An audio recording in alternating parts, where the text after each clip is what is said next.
ബിസ്മില്ലാഹിർ റഹ്മാനിർ റഹീം. അൽഹംദുലില്ലാഹ് വസ്സലാത്തു വസ്സലാമു അലാ റസൂലില്ലാഹ് വഅലാ ആലിഹി വസ്സഹ്ബിഹി അജ്മഈൻ വമൻ ഇത്തബഅഹും ബിഇഹ്സാൻ ഇലാ യൗമിദ്ദീൻ. അമ്മാ ബഅദ്.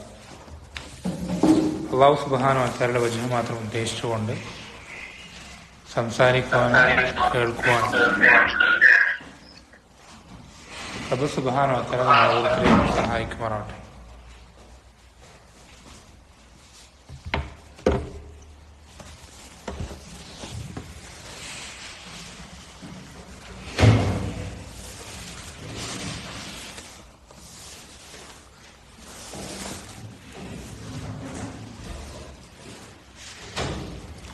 അഹ്ലുസുന്നത്തിന്റെ മദ്ഹബും പിഴച്ച കക്ഷികളുടെ മദ്ഹബും തമ്മിലുള്ള വ്യത്യാസങ്ങളെ സംബന്ധിച്ചുള്ള നമ്മുടെ ഈ പഠനത്തിൽ നമ്മൾ ഏറ്റവും അവസാനം പറഞ്ഞു നിർത്തിയ വിഷയം, അഹ്ലുസുന്നത്ത് ഇത്തിബാഇന്റെ ആളുകളാണ്. അഹ്ലുസുന്നത്ത് ഇത്തിബാഇന്റെ ആളുകളാണ്. അവര് ഇബ്തിദാ ചെയ്യുകയില്ല.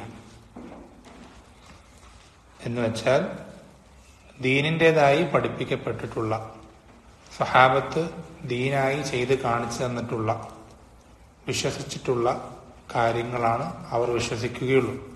അവർ ദീനിൻ്റെതായി പ്രവർത്തിക്കുകയുള്ളൂ.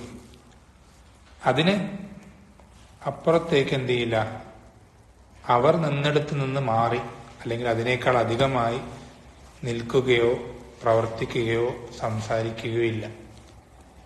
ഇതാണ് ഏറ്റവും അവസാനം നമ്മൾ പറഞ്ഞു നിർത്തിയ വിഷയം.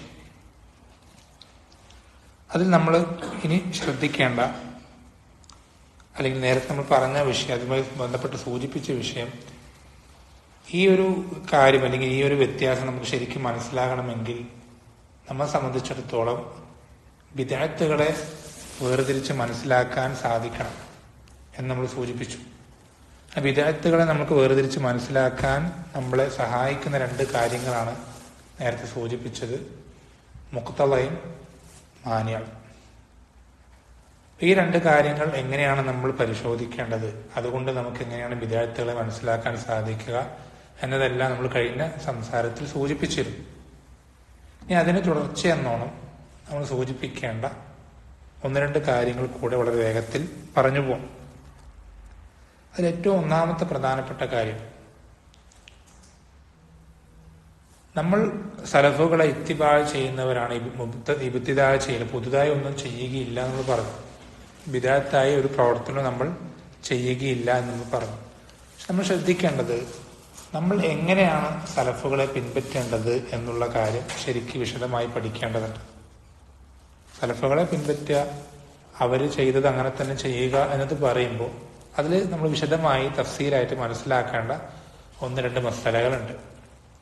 അതിലൊന്നാമത്തെ കാര്യം, നമ്മൾ സലഫുകളെ പിൻപറ്റുകയാണ് എന്ന് പറയുന്നതിൽ ഏറ്റവും ആദ്യം ഉൾപ്പെടുന്ന കാര്യം, സലഫുകൾ ഒരു കാര്യത്തിൽ ഏകാഭിപ്രായക്കാരായിട്ടുണ്ടെങ്കിൽ, എന്നുവെച്ചാൽ സലഫുകൾക്ക് ആ വിഷയത്തിൽ രണ്ടാമതൊരു അഭിപ്രായമില്ലെങ്കിൽ ആ അഭിപ്രായമല്ലാതെ നമ്മൾ സ്വീകരിക്കാവതല്ല ആണ് ഏറ്റവും ആദ്യം ശ്രദ്ധിക്കേണ്ട വിഷയം. സലഫുകൾക്ക് ഏതെങ്കിലും ഒരു വിഷയത്തിൽ ഏകാഭിപ്രായമുണ്ട്, അവർക്കെന്ത് ആ വിഷയത്തിൽ ആ ഒരു മസലയിൽ ആർക്കും രണ്ടാമതൊരു അഭിപ്രായമില്ല എങ്കിൽ ആ ഒരു അഭിപ്രായമല്ലാതെ നമ്മൾ സ്വീകരിക്കാവതല്ല. ഇതിനാണ് എന്ത് പറയാൻ, ഇജ്മാ എന്ന് പറയാം. ഇതിനാണ് ഇജ്മാ എന്ന് പറയാം. ഈ ഇജ്മാ എന്നുള്ളത് ദീനിൽ തെളിവാണ്. ഇജ്മാ എന്നുള്ളത് ദീനിൽ തെളിവാണ്. ഇജ്മാ ദീനിൽ തെളിവാണെന്ന് അറിയിക്കുന്നത് ദലീൽ എന്താണ്, നെസ് എന്താണ്, ആയത്തോ ഹദീസോ പറഞ്ഞാൽ അറിയോ? ഇജ്മാ ദീനിൽ തെളിവാണെന്ന് അറിയിക്കുന്ന ഏതെങ്കിലും തെളിവുകൾ, ആയത്തോ ഹദീസോ?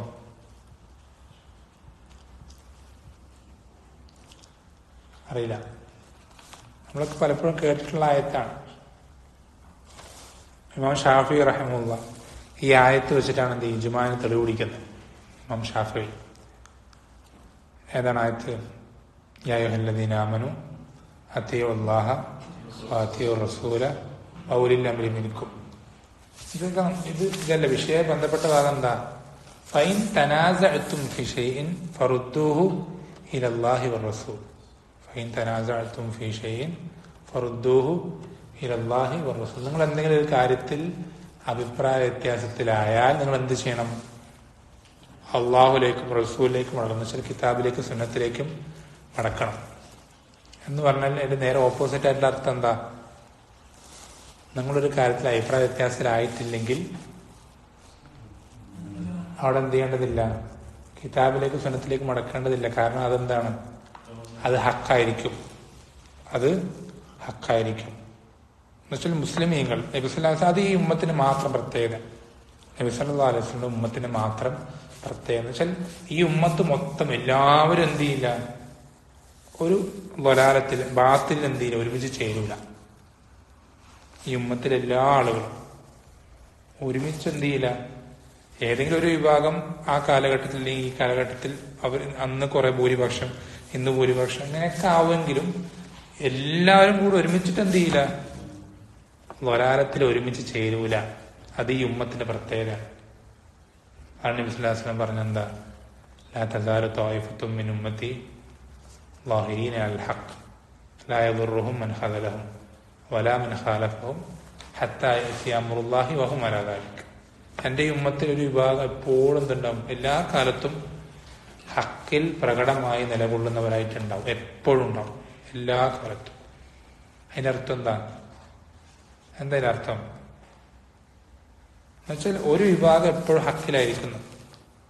ഒരു വിഭാഗം എപ്പോഴും ഹക്കിലായിരിക്കുന്നു വെച്ചാൽ ഒരു കാര്യത്തിൽ ഉമ്മത്തിന് ഏകാഭിപ്രായമാണെങ്കിൽ ഈ ഒരു വിഭാഗം എന്തായിരിക്കും? അതിലുണ്ടാവും സ്വാഭാവികമായിട്ടും. ഈ ഒരു വിഭാഗം അതിൽ സ്വാഭാവികമായിട്ടുണ്ടായിരിക്കും. അതുകൊണ്ട് നമുക്കത് എന്ത് ചെയ്യാൻ സാധിക്കും? അത് ഹക്കാണെന്ന് നമുക്ക് മനസ്സിലാക്കാൻ സാധിക്കും.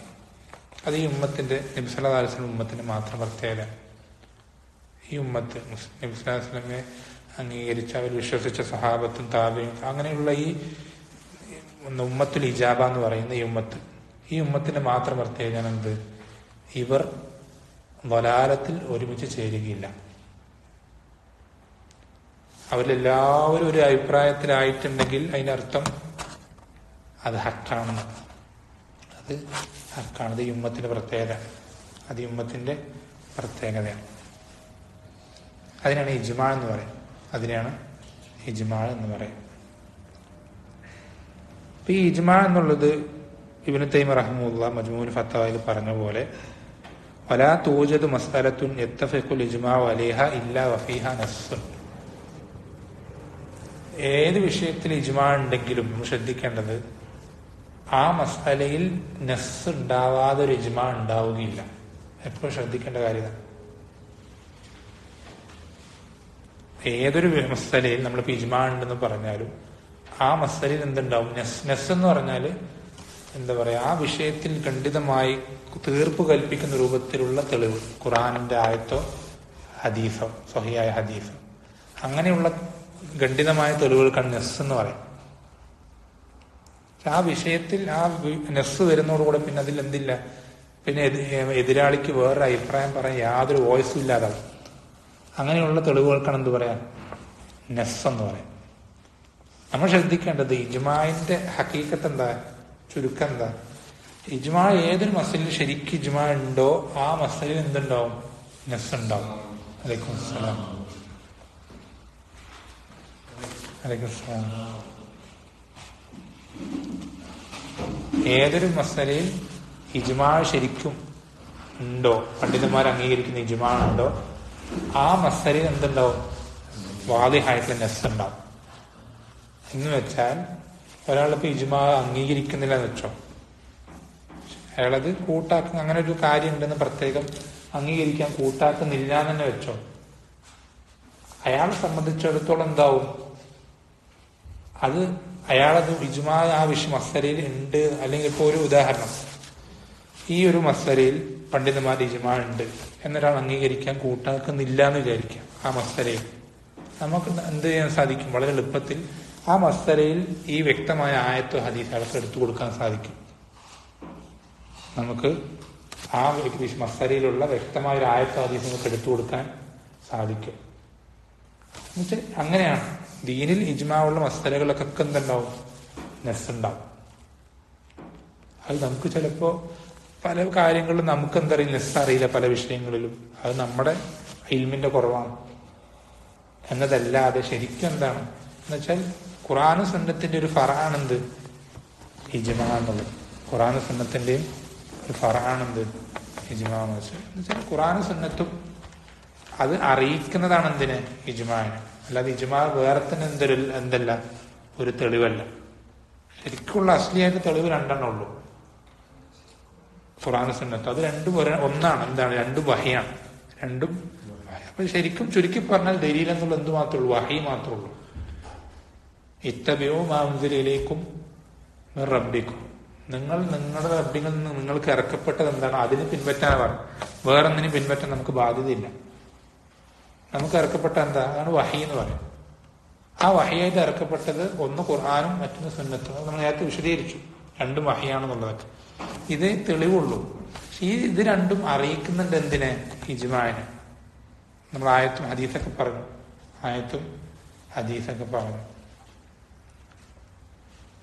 അപ്പോ ഏതൊരു വിഷയത്തിൽ ഇജ്മാ ഉണ്ടെങ്കിൽ വന്നിട്ട് ശരിക്കും അത് ആയിട്ടുണ്ടെങ്കിൽ, ശരിക്കും അങ്ങനെ ഒരു പ്രാബല്യത്തിൽ ഇജ്മാ ഉണ്ടെങ്കിൽ ആ വിഷയത്തിൽ കൃത്യമായ വാദിഹായിട്ടുള്ളൊരു ആയത്തോ ഹദീസുണ്ട്, അതിനെ നസ് എന്ന് പറയാം. അതുണ്ടാവും എല്ലാ ഇജ്മാഉള്ള മസാലകളിലും. അപ്പൊ ഈ ഇജ്മാ വന്നു കഴിഞ്ഞാൽ നമുക്കതിനെതിരാവാൻ പാടില്ല. ഏത് മസാലയിലായിക്കോട്ടെ. അത് വിശ്വാസങ്ങളാണെങ്കിൽ നമ്മൾ അതിനെതിരായ വിശ്വാസം വിശ്വസിക്കാൻ പാടില്ല. പ്രവർത്തനങ്ങളാണെങ്കിൽ അങ്ങനെയുള്ള പ്രവർത്തനം പ്രവർത്തിക്കാൻ പാടില്ല. ഇങ്ങനെ ഓരോ വിഷയത്തിലും നമ്മൾ എന്ത് ചെയ്യാൻ പാടില്ല? ഇജ്മാന് എതിരാവാൻ പാടില്ല. ഇജ്മാന് എതിരാവാൻ പാടില്ല. നമ്മൾ ശ്രദ്ധിക്കേണ്ടത് ഒരാൾ ബിദ്അത്തുകാരനാവുന്ന എപ്പോഴാണ്? മുബ്തദി ആവുമ്പോൾ എപ്പോഴാണ്? ഒന്നുകിൽ അവൻ നസ്സിനെതിരാവും, അല്ലെങ്കിൽ അവൻ ഇജ്മാനെതിരെ. ഇതിലേതെങ്കിലും ഒന്നിന് എതിരാവുമ്പോഴാണ് അവൻ എന്താവുക? മുബ്തദി ആവുക. അവൻ ഒരു വ്യക്തി മുബ്തദി ആവുന്ന ഒന്നുകിൽ നസ്സിനെതിരാവുമ്പോൾ. പക്ഷെ അഹ്ലു സുന്നത്തിന് പുറത്തു പോകുന്ന ഒന്നുകിൽ നസ് എന്ന് പറഞ്ഞാൽ ആ വിഷയത്തിൽ ഖണ്ഡിതമായ തെളിവ്, വെച്ചാൽ ആ ആയത്ത് ആ വിഷയത്തിൽ ആ തർക്കത്തിന് അവസാനം കുറിക്കുന്ന അത്രയും വ്യക്തമായിട്ടുള്ള ആയത്തായിട്ട്. അതുപോലെ തന്നെ ഹദീസ്, അങ്ങനെയുള്ള ആയത്തിന് അവനെതിരാകും, അല്ലെങ്കിൽ ഇജ്മാനെതിരാവുക. ഇത് രണ്ടിലേതെങ്കിലും എതിരാവുമ്പോഴാണ് എന്താവുക? ഒരാൾ മുബത്തദി ആവുക. അപ്പൊ അത്രയും ഗൗരവമുള്ള വിഷയം. ഇജ്മാനെതിരാവാതിരിക്കുക എന്നുള്ളത് നമ്മുടെ ആഖിറത്തിന്റെ വിഷയമാണ്. അപ്പൊ നമ്മൾ ഒരിക്കലും എന്ത് ചെയ്യാൻ പാടില്ല? ഏതെങ്കിലും ഒരു വിഷയത്തിൽ ഇജ്മാ ഉണ്ടെന്ന് വന്നു കഴിഞ്ഞാൽ നമ്മൾ ആ വിഷയം വളരെ ഗൗരവത്തിൽ എടുക്കണം. ഒരു നിലയ്ക്ക് നമ്മൾ എന്ത് ചെയ്യാൻ പാടില്ല? അതിന് എതിരാവാൻ നമുക്ക് അനുവാദമില്ല, പാടില്ലാത്ത ഗൗരവമുള്ള വിഷയമാണ്. ഒരുപാട് ഇജ്മാകളുണ്ട്, ഒരുപാട് ഇജ്മാകള് മിക്ക വിഷയങ്ങളിലും. അഖീദന്റെ ഭൂരിഭാഗ വിഷയങ്ങളിലും ഇജ്മാ ഉണ്ട്. അതായത് നമ്മൾ മനസ്സിലാക്കണം. വിശ്വാസ കാര്യങ്ങളിൽ ഇപ്പൊ നമ്മൾ പറയുന്നത് 4 മദ്ഹബുകൾ: ഹനഫി മദ്ഹബ്, മാലിക്കി മദ്ഹബ്, ഷാഫി മദ്ഹബ്, ഹംബലി മദ്ഹബ്. ഇതെന്തിനാ 4 ആക്കിയത്? 4ലും അങ്ങോട്ടും ഇങ്ങോട്ടും വ്യത്യാസങ്ങളുണ്ട്. എന്തില്?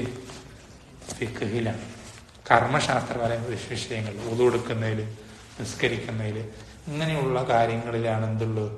അഭിപ്രായത്തിൽ. ഈ 4 പേരുടെയും വിശ്വാസ കാര്യങ്ങൾ ഒരേ വിശ്വാസമാണ്. ഈ ഒരേ വിശ്വാസമാവും, അതിൽ അഭിപ്രായ വ്യത്യാസം ഇല്ല എന്ന് പറയുന്ന മറ്റൊരു പേരാണ് എന്ത്? അതിൽ ഇജ്മാ ഉണ്ട് എന്ന് പറയുന്നത്. ഈ ഇജ്മാ തെളിവാണ്. ഇജ്മാ തെളിവാണ്. ഈ ഇജ്മാന് നമുക്ക് ഒരു മുസ്ലിമിനും ഇജ്മാനെതിരാവാൻ പാടില്ല. ഒരുപാട് ഇജ്മാ, ഞാൻ കുറച്ച് ഉദാഹരണങ്ങൾ പറഞ്ഞുതരാം. ഉദാഹരണത്തിന്, അള്ളാഹുവിന്റെ റസൂൽ സല്ലല്ലാഹു അലൈഹി വസല്ലമയ്ക്ക് ശേഷം ഇനി ഒരാൾ നബിയാണെന്ന് വാദിച്ചു കഴിഞ്ഞാൽ ആ വാദിക്കുന്നവൻ കാഫിറാണെന്നുള്ളതിൽ എന്തുണ്ട്? ഇജ്മാ ഉണ്ട്. അള്ളാഹുവിന്റെ റസൂൽ സല്ലല്ലാഹു അലൈഹി വസല്ലമയ്ക്ക് ശേഷം ഇനി ഒരാൾ ഞാൻ നബിയാണെന്ന് പറഞ്ഞ് വാദിക്കുകയാണെങ്കിൽ ആ വാദിക്കുന്നവൻ കാഫിറാണെന്നുള്ളതിൽ ഇജ്മാ ഉണ്ട്. എന്ന് വെച്ചാൽ ആ വിഷയത്തിൽ പണ്ഡിതന്മാർക്ക് ആർക്കും രണ്ടഭിപ്രായമില്ല, രണ്ടാമതൊരു അഭിപ്രായമില്ല. അതുപോലെ തന്നെ നബി സല്ലല്ലാഹു അലൈഹി വസല്ലമയുടെ ശരീഅത്തിൽ നിന്ന്, അദ്ദേഹം പഠിപ്പിച്ച അധ്യാപനങ്ങളിൽ നിന്ന് ഏതെങ്കിലും ഒരാൾക്ക് പുറത്തു കടക്കാൻ പറ്റും. എന്നുവെച്ചാൽ റസൂൽ തന്നെയാണ്, അള്ളാന്റെ റസൂലാണ്, ഇങ്ങനെയൊക്കെ പഠിപ്പിച്ചിട്ടുണ്ട്. പക്ഷെ എനിക്കത് എന്ത് ചെയ്യേണ്ട ആവശ്യമില്ല, അംഗീകരിക്കേണ്ട ആവശ്യം, എനിക്ക് റസൂലിനെ അനുസരിക്കേണ്ട ആവശ്യമില്ല. ആളുകൾക്കൊക്കെ അനുസരിക്കണം, പക്ഷെ എനിക്ക് എന്ത് ചെയ്യേണ്ട ആവശ്യമില്ല, അംഗീകരിക്കേണ്ട ആവശ്യമില്ല. അല്ലെങ്കിൽ വേറൊരാൾക്ക്, ആ ഷെയ്ഖിന്, ഈ വലിയന് എന്ത് ചെയ്യേണ്ട ആവശ്യമില്ല, അനുസരിക്കേണ്ട ആവശ്യമില്ല എന്ന് വിശ്വസിച്ചാൽ ആ വിശ്വസിക്കുന്നവൻ കാഫറാണെന്നുള്ളതിൽ ഇജ്മാഉണ്ട്. ശ്രദ്ധിക്കണം. അതിലെന്തുണ്ട്? ഏതെങ്കിലും ഒരു പണ്ഡിതന്റെ അഭിപ്രായമല്ല, ഇജ്മാഉള്ള വിഷയം. എന്ത് വിഷയം? ഇപ്പൊ CM മടവൂരിന് എന്ത് ചെയ്യണ്ട, റമദാനിന് എന്ത് ചെയ്യണ്ട, നോമ്പ് നോക്കേണ്ട ആവശ്യമില്ല എന്ന് വിശ്വസിക്കുകയാണ്. കാരണം CM മടവൂർ അള്ളാഹുവിന്റെ വലിയാണ്, വലിയകൾക്ക് എന്ത് ചെയ്യേണ്ട ആവശ്യമില്ല, റസൂലിനെ പിൻപറ്റേണ്ട. അങ്ങനെ വിശ്വസിച്ചാൽ, ഇപ്പൊ ഞാൻ നോമ്പെടുക്കുന്ന ഒരാളാണ് വിചാരിക്കുക, CM മടവൂർ നോമ്പെടുക്കുന്നില്ല, ഞാൻ വിശ്വസിക്കുകയാണ് CM മടവൂരിന് എടുക്കേണ്ട ആവശ്യമില്ലാന്ന് വിശ്വസിച്ചാൽ ഞാൻ കാഫറാവും. ഞാൻ നോമ്പെടുക്കാണ്ടിരിക്കണമെന്നില്ല. ആ വിശ്വാസം തന്നെ കുഫറിലേക്ക് കുഫറാകുന്ന വിശ്വാസമാണ്. ആ വിശ്വാസം തന്നെ കുഫറാകുന്ന വിശ്വാസം. അള്ളാഹുവിന്റെ റസൂൽ സല്ലല്ലാഹു അലൈഹി വസല്ലമ എന്ന് നബിയാക്കപ്പെട്ടു അന്നു മുതൽ ഖിയാമത്ത് നാൾ വരേക്കുള്ള ഓരോ ആളുകൾക്കും, ജിന്നുകളാവട്ടെ മനുഷ്യരാവട്ടെ, എല്ലാവർക്കും, എല്ലാവരും പെട്ടു. എത്രത്തോളം ഈസാ അലൈഹി സ്വലാം ഇറങ്ങി വരുമ്പോൾ ഇഞ്ചീൽ അനുസരിച്ചിട്ടല്ല ജീവിക്കുക, ഖുർആൻ അനുസരിച്ചിട്ടാണ്, അള്ളാഹു റസൂൽ സല്ലല്ലാഹു അലൈഹി വസല്ലമയുടെ അധ്യാപനങ്ങൾക്കനുസരിച്ച് ജീവിക്കുക. അതുപോലെ മൂസാ അലൈഹി സ്വലാമിനെ പറ്റി നബി സ്വല്ലല്ലാഹു അലൈഹി വസല്ലം പറഞ്ഞ എന്താ? നബി സ്വല്ലല്ലാഹു അലൈഹി വസല്ലം മുന്നിൽ വെച്ച് തൗറാത്ത് വായിച്ചപ്പോ എന്താ പറഞ്ഞത്? ലൗ കാന മൂസ ഹയ്യൻ ലമാ വസിയഹു ഇല്ല ഇത്തിബാ. മൂസ ഇപ്പൊ ജീവിച്ചിരിക്കുന്നുണ്ടെങ്കിൽ എന്നെ പിൻപറ്റാതെ വേറെ നിവൃത്തിയില്ല മൂസാക്ക്. കാരണം അള്ളാഹുവിന്റെ നിയമമാണ്. മൂസാക്കും ഈസാക്കും റസൂലിനെ പിൻപറ്റണമെങ്കിൽ പിന്നെ CM മടവൂരിനെ പിൻപറ്റാതിരിക്കാൻ പറ്റും?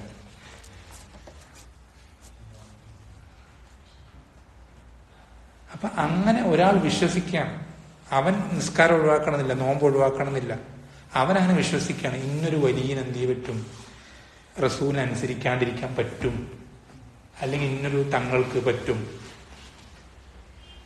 അല്ലെങ്കിൽ ഇന്നൊരു ത്വരീഖത്തിലെ ഔലിയാക്ക് പറ്റും, വലിയന് പറ്റും എന്ന് വിശ്വസിച്ചാൽ തന്നെ എന്തായി?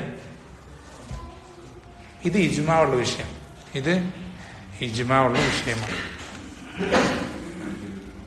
അതുപോലെ തന്നെ മറ്റൊരു ഇജ്മാആണെന്ത്? ഒരു മുഅ്മിനായ ഒരു വ്യക്തിയും, മുഅ്മിനായ ഒരാളും മരിക്കുന്നത് വരേക്കും തന്റെ ഈ രണ്ട് കണ്ണുകൊണ്ട്, പച്ചമലയാളത്തിൽ പറഞ്ഞ നഗ്ന നേത്രങ്ങൾ എന്നൊക്കെ പറയും, തന്റെ ഈ രണ്ട് കണ്ണുകൊണ്ട് എന്ത് ചെയ്യില്ല, അള്ളാഹുവിനെ കാണൂല. മരിക്കുന്നവരെ ഒരാളും അള്ളാഹുവിനെ തന്റെ രണ്ട് കണ്ണുകൾ കൊണ്ട് കാണുകയില്ല എന്നുള്ളതിൽ ഇജ്മാഉണ്ട്. അതിന് ഒരാൾക്ക് അതിൽ അഭിപ്രായ വ്യത്യാസമില്ല. മരിക്കുന്നവരെ അള്ളാഹുവിനെ എന്ത് ചെയ്യില്ല, കണ്ണുകൊണ്ട് ആരും കാണൂല. കണ്ണുകൊണ്ടെന്ന് പറഞ്ഞാല് ഇപ്പൊ എന്റെ നേത്രങ്ങൾ മാത്രമാണെന്നില്ല, എന്തെങ്കിലും ഉപകരണങ്ങൾ, ടെലിസ്കോപ്പോ മൈക്രോസ്കോപ്പോ, അങ്ങനെ ഒരുപാട് ഉപകരണങ്ങളില്ലേ. ഇങ്ങനെ എന്തെങ്കിലും എന്നുവെച്ചാൽ നമുക്ക് എന്ത് ചെയ്യാൻ സാധിക്കില്ല, മരിക്കുന്നവരേക്ക് നമ്മുടെ റബ്ബിനെ കാണാൻ കഴിയൂല. ഇത് ഇജ്മാഉള്ള വിഷയം. ഇപ്പൊ ഈ അടുത്തൊരു ഒരു പഹയൻ ഹദാഹുല്ല, അവനെന്താ പറഞ്ഞ്, അങ്ങനെ ഹജ്ജിന് വേണ്ടി നടന്നു പോയൊരു മാന്യ വ്യക്തിത്വം ഉണ്ടല്ലോ നമ്മുടെ നാട്ടില്. അവനെന്താ പറഞ്ഞത്? അള്ളാനെ കണ്ടു പോണ യാത്രന്റെ ഇടയില്. അപ്പൊ ഇവനെന്നല്ല, ആരായിക്കോട്ടെ, അങ്ങനെ ഒരാൾ പറഞ്ഞു കഴിഞ്ഞാൽ വലിയൊരു ഒരുപാട് കാലം ഇബാദത്ത് ചെയ്ത് വലിയൊരു ആബിദാണെന്ന് പറയുന്നെങ്കിൽ നമ്മൾ തെറ്റിദ്ധരിക്കപ്പെടണ്ട, ചിന്തിക്കണ്ട, അത് സംശയിക്കേണ്ട ആവശ്യമില്ല. നീ പച്ചക്കള്ളാണ് പറഞ്ഞ് നമുക്ക് മുഖത്ത് നോക്കി പറയാൻ സാധിക്കും. കാരണം എന്താ? ഇജ്മാ ഉണ്ട്, അഭിപ്രായ വ്യത്യാസമുള്ള വിഷയമൊന്നുമല്ല. കുറെ പണ്ഡിതന്മാർ ഇങ്ങനെ പറഞ്ഞു, പറ്റും, ചിലർ പറ്റില്ല, ചിലർ പറ്റാൻ, രണ്ടിനും സാധ്യതയുണ്ട് എന്നൊന്നും പറഞ്ഞ വിഷയമല്ല അത്. പറ്റില്ല, കഴിയൂല എന്നുള്ള ഇജ്മാ ഉണ്ട്. അങ്ങനെ കാണുമായിരുന്നെങ്കിൽ ആര് കാണുമായിരുന്നു? അള്ളാന്റെ റസൂൽ സല്ലല്ലാഹു അലൈഹി വസല്ലം കാണുമായിരുന്നു.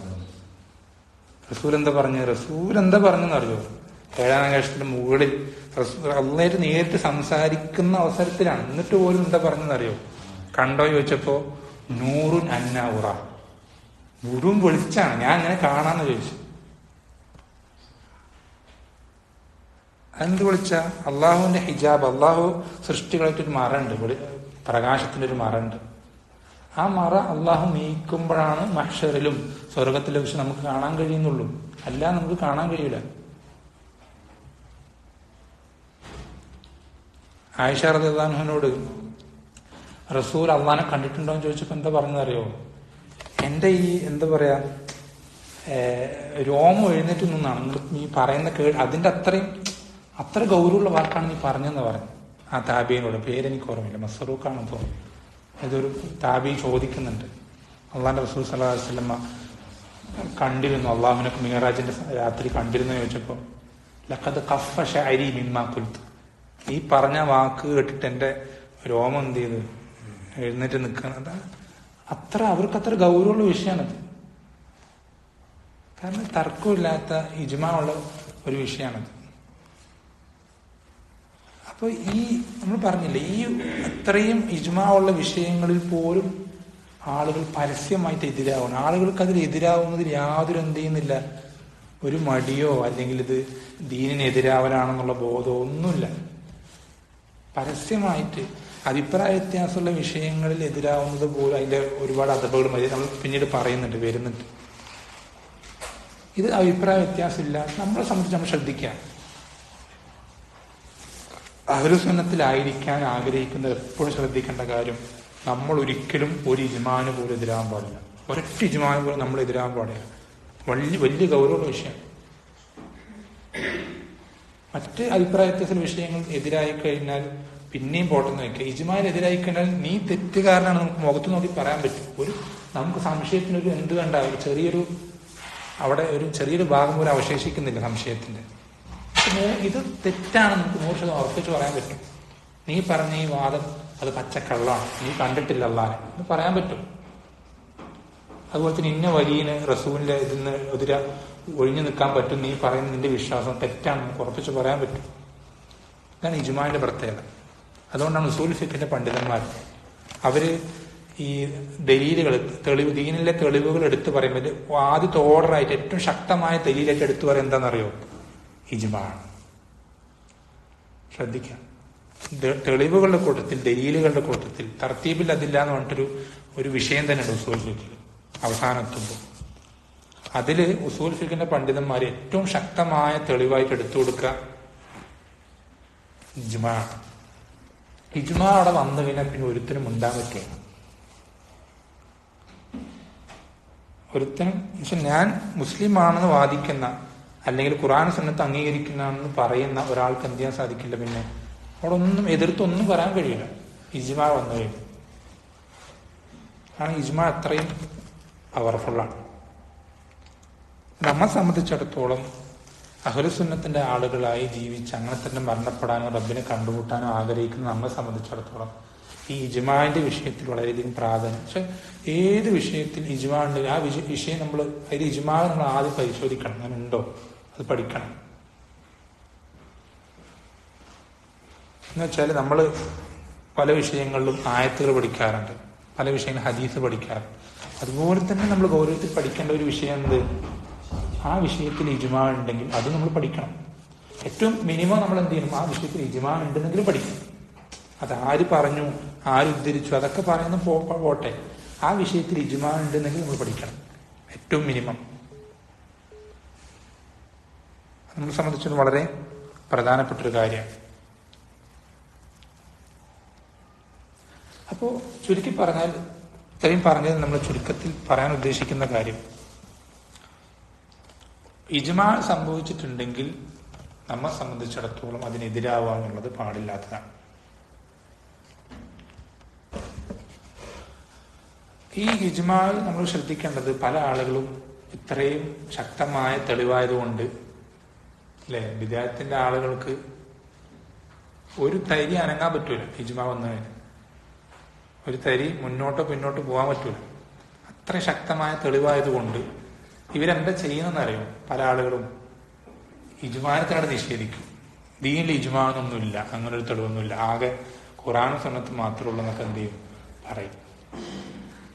അപ്പൊ അവരെന്ത് ചെയ്യും? അത് അങ്ങനെ പറയാൻ, അത് വാദിക്കാൻ വേണ്ടി ചില അത്തറുകൾ, ചില പണ്ഡിതന്മാരുടെ ഉദ്ധരണങ്ങളൊക്കെ എന്ത് ചെയ്യും എടുത്തു കൊണ്ടുവരും. അതിൽപ്പെട്ട ഒരു പ്രധാനപ്പെട്ടൊരു അസറാണെന്ത്? അലൈക്കും സലാം. അതിൽ അവർ പറയുന്ന ശുബഹത്ത്, ഉണ്ടാക്കുന്ന ശുബഹത്തിൽ ഏറ്റവും പ്രധാനപ്പെട്ട ശുബഹത്താണെന്ത്? ഇമാം അഹ്മദ് റഹ്മുള്ള പറഞ്ഞു എന്ത്? മനിദ്ദഅ അൽ ഇജ്മാഅ ഫഹുവ കാദിബ്. മനിദ്ദഅ അൽ ഇജ്മാഅ ഫഹുവ കാദിബ്. ആരാണോ ഇജ്മാ ഉണ്ടെന്ന് വാദിച്ചത് അവൻ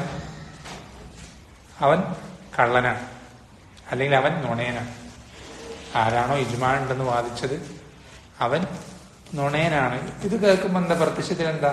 വിദ്യാർത്ഥികൾക്ക് സന്തോഷമായി. ഇനിയിപ്പോ ആരും എന്ത് ചെയ്യില്ലല്ലോ, ഒരു സലഫിയും ഇതിൽ ഇജ്മാ ഉണ്ട് അത് ഇജ്മാ ഉണ്ടെന്ന് പറഞ്ഞിട്ട് വരൂലല്ലോ. നമുക്ക് സുഖമായി ആയത്തും ഹദീസൊക്കെ എന്ത് ചെയ്യാം, തോന്നിയതുപോലെ വ്യാഖ്യാനിക്കാം, ദുർവ്യാഖ്യാനിക്കാം. അല്ലേ? ഇജ്മാ ഉണ്ടെങ്കിൽ അവർക്കതിനൊന്നും സാധിക്കൂല, ആയത്തുകൾ ദുർവ്യാഖ്യാനിക്കാൻ പറ്റൂല.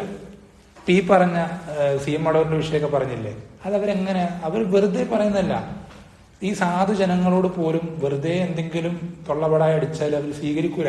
മുസ്ലിമീങ്ങളാണ്, അവർക്ക് ഖുർആനോ സുന്നത്തോ കേട്ടാൽ അവർ എന്ത് ചെയ്യുള്ളൂ? അംഗീകരിക്കുള്ളൂ. ഒരുവിധ ആളുകളൊക്കെ അങ്ങനെ, ഫിത്രത്തുള്ള ആളുകളൊക്കെ അങ്ങനെയാണ്. വെറുതെ എന്തെങ്കിലും പാതിരാവാതിൽ എന്തെങ്കിലും വിളിച്ചു പറഞ്ഞാൽ എല്ലാം അംഗീകരിക്കുന്ന ആളുകളൊന്നല്ല ഒരുവിധ ആളുകളൊക്കെ. അവരോട് എന്ത് ചെയ്യും? ഇങ്ങനെ എന്തെങ്കിലും ആയത്ത് ഹദീസൊക്കെ പറഞ്ഞിട്ട് തെറ്റായ രൂപത്തിൽ വ്യാഖ്യാനിക്കും.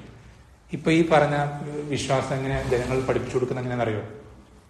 ആ ഒരു ആയത്തുണ്ട്, വഅബ്ദുദ് റബ്ബക ഹത്താ യഅതിയകൽ യഖീൻ. വഅബ്ദുദ് റബ്ബക ഹത്താ യഅതിയകൽ യഖീൻ. ആയത്തിന്റെ അർത്ഥം എന്താ? നീ നിന്റെ റബ്ബിനെ ഇബാദത്ത് ചെയ്യാം. ഏതുവരെ? ഹത്താ യഅതിയകൽ യഖീൻ. യഖീൻ നിനക്ക് വന്നെത്തുന്നത് വരെ. നിനക്ക് യഖീൻ വന്നെത്തുന്നത് വരെ. ഈ ആയത്തിന്റെ അർത്ഥം എന്താ? യഖീൻ എത്തിക്കഴിഞ്ഞാൽ എന്തും പിന്നെ വേണ്ട, പിന്നെ ഇബാദത്ത് വേണ്ട. ആയത്തിന് നേർക്കുന്നതിന്റെ അർത്ഥം അതല്ലേ? യഖീൻ എത്തിക്കഴിഞ്ഞാൽ പിന്നെ എന്ത് വേണ്ട? ഇബാദത്ത് ചെയ്യണ്ട. അപ്പോ സി എം മടവൻ എന്തെത്തി? യഖീൻ എത്തി. സി എം മടവൻ അതുകൊണ്ട് എന്ത് വേണ്ട? നിസ്കരിക്കണ്ട, റമദാനിൽ നോമ്പെടുക്കണ്ട, ഒരു പ്രശ്നമില്ല. കാരണം എന്താ? യഖീൻ എത്തിയ ആളാണ്. ഇങ്ങനെയാണ് എന്ത് ചെയ്യുന്നത്? ജനങ്ങളെ പഠിപ്പിക്കുന്നത്. ഇങ്ങനെയാണ് ജനങ്ങളെ പഠിപ്പിക്കുന്നത്. അപ്പൊ ഇങ്ങനെ ദുർവ്യാഖ്യാനിച്ചും തെറ്റിദ്ധരിപ്പിച്ചിട്ടൊക്കെ ജനങ്ങളെ വഴിതെറ്റിക്കുമ്പോൾ ഈ ഇജ്മാഅുകളെ എടുത്ത് മുന്നിൽ വെച്ചാൽ പിന്നെ അവർക്ക് ഒരടി അനങ്ങാൻ പറ്റില്ല. ഒരടി പിന്നെ അവർക്ക് അനങ്ങാൻ പറ്റില്ല. ഇങ്ങനൊരു കാര്യം അത് കുഫറാണ്, അതിൽ ഇജ്മാ ഉണ്ടെന്ന് പറഞ്ഞാൽ പിന്നെ ആകെ എന്താ പറയണ്ടത്? കുടുങ്ങിപ്പോവാ, ഒന്നും ചെയ്യാൻ കഴിയും. പിന്നെ ആയത്തിന്റെ തഫ്സീർ എന്താ? ആ ശരിക്കുള്ള അർത്ഥം എന്താ? യഖീൻ എന്ന് പറഞ്ഞ ഇവിടെ എന്ത് യഖീന ഉദ്ദേശിക്കുന്നത്? മരണമാണ്. ഏറ്റവും വലിയ ഉറപ്പുള്ള കാര്യമാണ് എന്ത്? മരണം. ജനിച്ച എന്തായാലും മരിക്കും. അതിനേക്കാൾ ഉറപ്പുള്ള കാര്യം വേറൊന്നുമില്ല. അതിനുള്ള തെളിവ് ഖുർആനിൽ തന്നെ ഉണ്ട്. ഖുർആനിൽ തന്നെ ഉണ്ട്. എന്താണ്? സൂറത്തുൽ മുദ്ദസ്സിറില് നരകാവകാശികൾ നരകത്തിൽ പ്രവേശിച്ചിട്ട് എന്ത് ചെയ്യണം? അവരെ പറ്റി പറയണത് ഹത്താ അതാനൽ യഖീൻ ഫമാ തൻഫഉഹും ശഫാഅത്തു ശാഫി എന്ന് പറഞ്ഞ നരകക്കാരെ പറ്റി പറയുമ്പോൾ അവരിങ്ങനെ ദുനിയാവിൽ എന്താ പറയാ സുഖലോലുപരായി കഴിഞ്ഞു, അതിൽ മതിമറന്ന് അങ്ങനെ പോയി. ഏതുവരെ? ഹത്താ അതാനൽ യഖീൻ, ഞങ്ങൾക്ക് യഖീൻ എത്തുന്നത് വരെ. നരകക്കാരെ പറയുന്നു. അള്ളാഹനെ ഇബാദത്ത് ചെയ്തിട്ട് യഖീൻ എത്തി വലിയ ആളല്ല, നരകക്കാരനെ പറഞ്ഞു. എന്താ പറയുന്നത്? ഞങ്ങൾക്ക് യഖീൻ എത്തുന്നത് വരെ. എന്നുവെച്ചാൽ ആ യഖീനെ കൊണ്ട് ഉദ്ദേശിക്കുന്ന മരണം. അപ്പൊ ഇങ്ങനെയുള്ള ദുർവ്യാഖ്യാനങ്ങളും തെറ്റിദ്ധരിപ്പിക്കലുകളും അതുപോലെ തന്നെ ഇവരുടെ മറ്റൊരു തന്ത്രമാണ് എന്ത്? കള്ള ഹദീസുകൾ കൊണ്ടുവരും. അപ്പൊ തന്നെ മേറാജ് നോമ്പ് വന്നില്ലേ? മേറാജ് നോമ്പിന് തെളിവെന്താ? ഇവർക്ക് തെളിവ്, ഇവരിൽ എന്താ? ഉസൂൽ ഹദീസും ഉസൂൽ ഫിഖും പഠിച്ച ഏതെങ്കിലും ഒരു ആൺകുട്ടിക്ക് തെളിയിക്കാൻ സാധിക്കും? മേറാജ് നോമ്പിന് ഒരു ഹദീസ് സ്വഹിയായി സ്ഥിരപ്പെട്ടു വന്നിട്ടുണ്ടെന്ന് തെളിയിക്കാൻ സാധിക്കും? അവർ കൊണ്ടുവരട്ടെ ഒരു ഹദീസ് സ്വഹിയാണെന്ന് അവർക്ക് തെളിയിക്കാൻ സാധിക്കും? സനദ് വെച്ചിട്ട്, റിവായത്ത് വെച്ചിട്ട് സാധിക്കൂല. കള്ള ഹദീസുകൾ കൊണ്ടുവരും. എന്നിട്ട് എന്ത് ചെയ്യും, ഫളായിലാണോ അല്ല ദ്വൈഫ് പറ്റും എന്നൊക്കെ പറഞ്ഞിട്ട് വേറെ കുറെ ചർച്ചകളൊക്കെ അവർക്കുണ്ട്. അന്ന് അതിലേക്കൊന്നും പോകുന്നില്ല.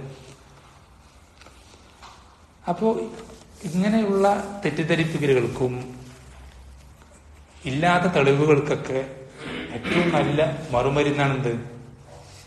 ഇജ്മാ എന്നുള്ളത്. ഇജ്മാ വരുന്നതോടുകൂടെ അവന് പിന്നെ ഒന്നും മിണ്ടാൻ കഴിയില്ല. ഏറ്റവും ശക്തമായ തെളിവാണെന്ത്? ഇജ്മാ.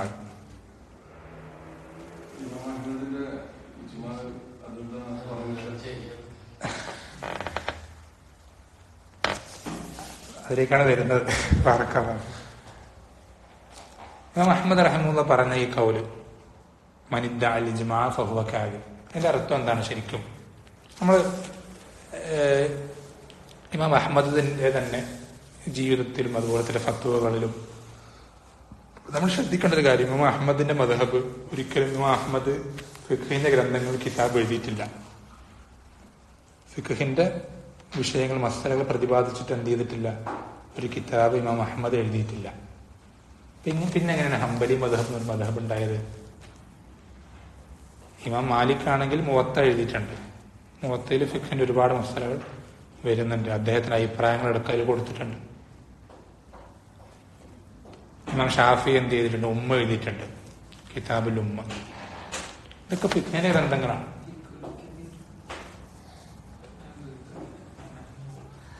ഇമാം അഹ്മദിനില്ല. ഇമാം അഹ്മദിന് ഫിഖ്ഹില് ഗ്രന്ഥമില്ല. ഇമാം അഹ്മദ് എഴുതിയ ഗ്രന്ഥം ഹദീസിലെ ഗ്രന്ഥമാണ്. ഇമാം മുസ്നദ് അഹ്മദ്. പിന്നെ എങ്ങനെ ഹംബലി മദ്ഹബ് ഉണ്ടായത്? നിങ്ങൾക്ക് ഈ വിഷയം മനസ്സിലാൻ വേണ്ടി പറയാം കേട്ടോ. ഈ ഒരു കാര്യത്തിന്റെ ഹഖീഖത്ത് മനസ്സിലാൻ വേണ്ടി പറയാം. എങ്ങനെ ഹംബലി മദ്ഹബ് ഉണ്ടായത് നിങ്ങൾക്കറിയാം? ഇമാം അഹ്മദ് ഇത്രയും വലിയ പണ്ഡിതനായതുകൊണ്ട് തന്നെ അദ്ദേഹത്തിന്റെ ഫത്വകൾ എഴുതി വെക്കാൻ തിക്കും തിരക്കാണ് വിദ്യാർത്ഥികളുടെ. ഫത്വകൾ എഴുതി വെക്കാൻ വിദ്യാർത്ഥികളുടെ തിക്കും തിരക്കാണ്. പക്ഷേ ശ്രദ്ധിക്കണേ, ഇഖ്ലാസിന്റെ പവർ. അദ്ദേഹത്തിന്റെ മുന്നിൽ വെച്ച് അദ്ദേഹം പറയുന്ന ഹദീസ് അല്ലാതെ അദ്ദേഹത്തിന്റെ വാക്കുകൾ എന്തെങ്കിലും എഴുതി വെക്കുന്ന കണ്ടാൽ എഴുതി വെക്കരുതെന്ന് പറയും, മായ്ച്ചളയാൻ പറയും. ഹദീസ് എഴുതി വെച്ചാൽ എന്റെ വാക്ക് എന്തിനാ എഴുതി വെക്കുന്നത് ചോദിക്കാം. എഴുതി വെക്കാൻ മാത്രം ഞാൻ ആരാന്ന് ചോദിക്കാം. ആര്? അഹ്മദ്. ഇന്നിപ്പോ നമ്മുടെ ആരുടെയെങ്കിലും എന്തെങ്കിലും പറഞ്ഞിട്ട് ആരെങ്കിലും കേട്ടില്ലെങ്കിലോ ഷെയർ ചെയ്തില്ലെങ്കിലോ ഒക്കെ ദേഷ്യമാണ്. ഇന്നിപ്പോ ഞാൻ ഇത്രയും കഷ്ടപ്പെട്ട് പറഞ്ഞിട്ട് അവരങ്ങനെയും നമ്മളെങ്ങനെയാണ്. പോട്ടെ. അപ്പോ എന്തത് എഴുതി വെക്കുന്നത്? എന്റെ വാക്ക് എന്തിനാ എഴുതി വെക്കുക? എഴുതി വെക്കാൻ മാത്രം എന്റെ വാക്ക് എന്താ, ഞാൻ ആരാണെന്ന് ചോദിച്ചിട്ട് സമ്മതിക്കൂല എഴുതി വെക്കാൻ.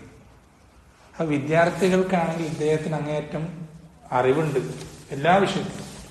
ഷാഫി പോലും പറഞ്ഞത് 10 വിഷയങ്ങൾ ഇമാമാണ്. 10 എത്ര വിഷയങ്ങളിൽ അദ്ദേഹത്തിന് അത്ര കഴിവുള്ള ആരും ഇല്ല എന്ന് പറഞ്ഞു ആ കാലഘട്ടത്തിൽ.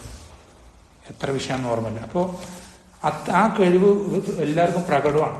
പക്ഷെ ഇദ്ദേഹം സമ്മതിക്കൂല, എഴുതി വെക്കാൻ സമ്മതിക്കില്ല. ഇവരെന്താ ചെയ്യുക വിദ്യാർത്ഥികൾ എന്നറിയാം? കുറെ പേരിങ്ങനെ എന്ത് ചെയ്യും, പറഞ്ഞ് പ്ലാൻ ചെയ്തിട്ട് ആദ്യം ഒരാൾ വരും, ഒരു മസാല ചോദിക്കും, ഒരൊറ്റ ചോദ്യം ചോദിക്കും, അല്ലെങ്കിൽ 2 ചോദ്യം 3 ചോദ്യം. എന്നിട്ട് ഇതിന്റെ ഉത്തരവായിട്ട് എന്ത് ചെയ്യും, നേരെ പോവും. ഇവിടെ നിന്ന് എഴുതൂല, മജ്‌ലിസിൽ നിന്ന് എഴുതൂല, നേരെ പോയിട്ട് വീട്ടിൽ പോയിട്ട് എന്ത് ചെയ്യും, 3 ഉത്തരം എഴുതി വയ്ക്കും. അടുത്ത ആൾ വരും, ഇതുപോലെ 3-4 ചോദ്യം വീട്ടിൽ പോയി എഴുതി വയ്ക്കും. ഇങ്ങനെ ഓരോരുത്തർ വന്ന് ചോദിച്ച് എഴുതിയിട്ടാണ് എന്ത് ചെയ്യുക, അവസാനം കുറേ ചോദ്യങ്ങൾ ഉത്തരങ്ങളായി. കുറേ ചോദ്യങ്ങളും ഇതിനെയാണ് മസായിലുൽ ഇമാം അഹ്മദ് എന്ന് പറയുന്നത്. മസായിലുൽ ഇമാം അതിന്ന് ക്രോഡീകരിക്കപ്പെട്ടിട്ടുണ്ട്, പ്രിന്റ് ചെയ്യപ്പെട്ടിട്ടുണ്ട്. ഈ മസായിലുകളിൽ നിന്നാണ് എന്ത് ചെയ്തിട്ടുള്ളത്, പിൽക്കാലത്ത് അദ്ദേഹത്തിന്റെ മദ്ഹബ് അവരുടെ ശിഷ്യന്മാരോട് രൂപപ്പെട്ടിട്ടുണ്ട്. ശിഷ്യന്മാരോട് പിന്നെ അധികം മസാല ചോദിക്കുമ്പോൾ അഹ്മദിന് ഞാൻ അങ്ങനെ ചോദിച്ചപ്പോൾ അഹ്മദ് എന്ത് ചെയ്തിട്ടുണ്ട്, ഇങ്ങനെ പറഞ്ഞിട്ട് അങ്ങനെ അത് പറഞ്ഞിട്ടാണ് എന്ത് ചെയ്തത്, അത് പിന്നീട് മദ്ഹബായി മാറിയത്. അപ്പൊ നമ്മൾ ഇത് പറയാനുള്ള കാരണം എന്താ വെച്ചാൽ, ഈ ചോദ്യങ്ങളിൽ ഒരുപാട് സ്ഥലങ്ങളിൽ എന്ത് ചെയ്യുന്നുണ്ട്, ഇമാം അഹ്മദ് ഇജ്മാ തെളിവായിട്ട് പറയുന്നുണ്ട്. ഒരുപാട് സ്ഥലങ്ങൾ, 100 കണക്കിന് നമുക്ക് പറയാൻ പറ്റും. 100 കണക്കിന് ചോദ്യങ്ങൾക്ക് ഉത്തരം പറയണ എന്താ, അദ്ദേഹം പറയാം അതിലെനിക്ക് ഖിലാഫ് അറിയില്ല, അതിലൊരു അഭിപ്രായ വ്യത്യാസമുള്ളതായിട്ട് എനിക്ക് അറിയില്ല എന്ന് വെച്ചാൽ അതിലെന്തുണ്ട്, ഇജ്മാ. ഈ തരത്തിൽ വ്യക്തമാണ് സലഫുകളുടെ ജീവിതത്തിൽ മുഴുവൻ വ്യക്തമാണ് എന്ത് ഇജ്മാ എന്നുള്ളത് അവർ തെളിവായി സ്വീകരിച്ചിരുന്നു എന്നുള്ളത്. പിന്നെ ഇങ്ങനെയുള്ള എന്താ പറയാ, അതെങ്ങനെയാ എന്താ പറയാ, അള്ളാഹു ഖുർആനിൽ പറഞ്ഞിട്ടില്ലേ, ചില ആളുകൾ എന്ത് ചെയ്യും, മുത്തശാബിഹാത്തുകളുടെ പുറകെ പോകും. മുത്തശാബിഹാത്തുകളുടെ പുറകെ പോകും. വല്ലദീന യത്തബിഊന മാ തശാബഹ മിൻഹും ഇബ്തിഗാ അൽ ഫിത്നതി വബ്തിഗാ തഅ്വീലി. ചില ആളുകൾ മുഹ്കമായിട്ട് ഇപ്പോൾ ഇമാം അഹ്മദിന്റെ സംഭവം എടുത്ത് ഇജ്മാൻ അംഗീകരിക്കുന്ന 100 കണക്കിന് മസ്അലകൾ ഉണ്ടാവും. ഇതൊക്കെ വിട്ടിട്ട് ഇവിടെ എന്ത് ചെയ്യും,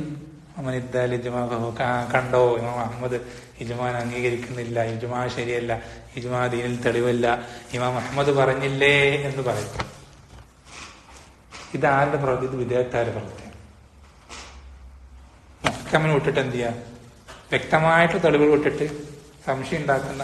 ഇവിടെ ഇമാം അഹമ്മദ് ഉദ്ദേശിക്കുന്ന എന്താണ്, എന്താ ഉദ്ദേശിക്കുന്നത്? ഇജ്മാ എന്നുള്ളത് നമുക്ക് എളുപ്പത്തിൽ ചാടിക്കയറി പറയാൻ പറ്റുന്നൊരു കാര്യമില്ല. വളരെ പ്രയാസമുള്ളൊരു വിഷയം, വളരെ പ്രയാസമുള്ളൊരു വിഷയം. എത്ര പ്രയാസമുണ്ട്? നമുക്കൊരു വിഷയത്തിൽ ഖിലാഫ് ഉണ്ടെന്ന് പറയാൻ വളരെ എളുപ്പമാണ്, വളരെ എളുപ്പമാണ്. ഒരു വിഷയത്തിൽ ഖിലാഫ് ഉണ്ടെന്ന് പറയാൻ നല്ല എളുപ്പമാണ്.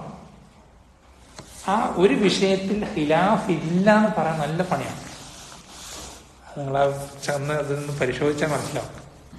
അതുമായിട്ടൊന്ന് കിതാബുകളൊക്കെ വായിച്ചൊന്ന് ബന്ധപ്പെട്ടാൽ അതിന്റെ പ്രയാസം മനസ്സിലാവും.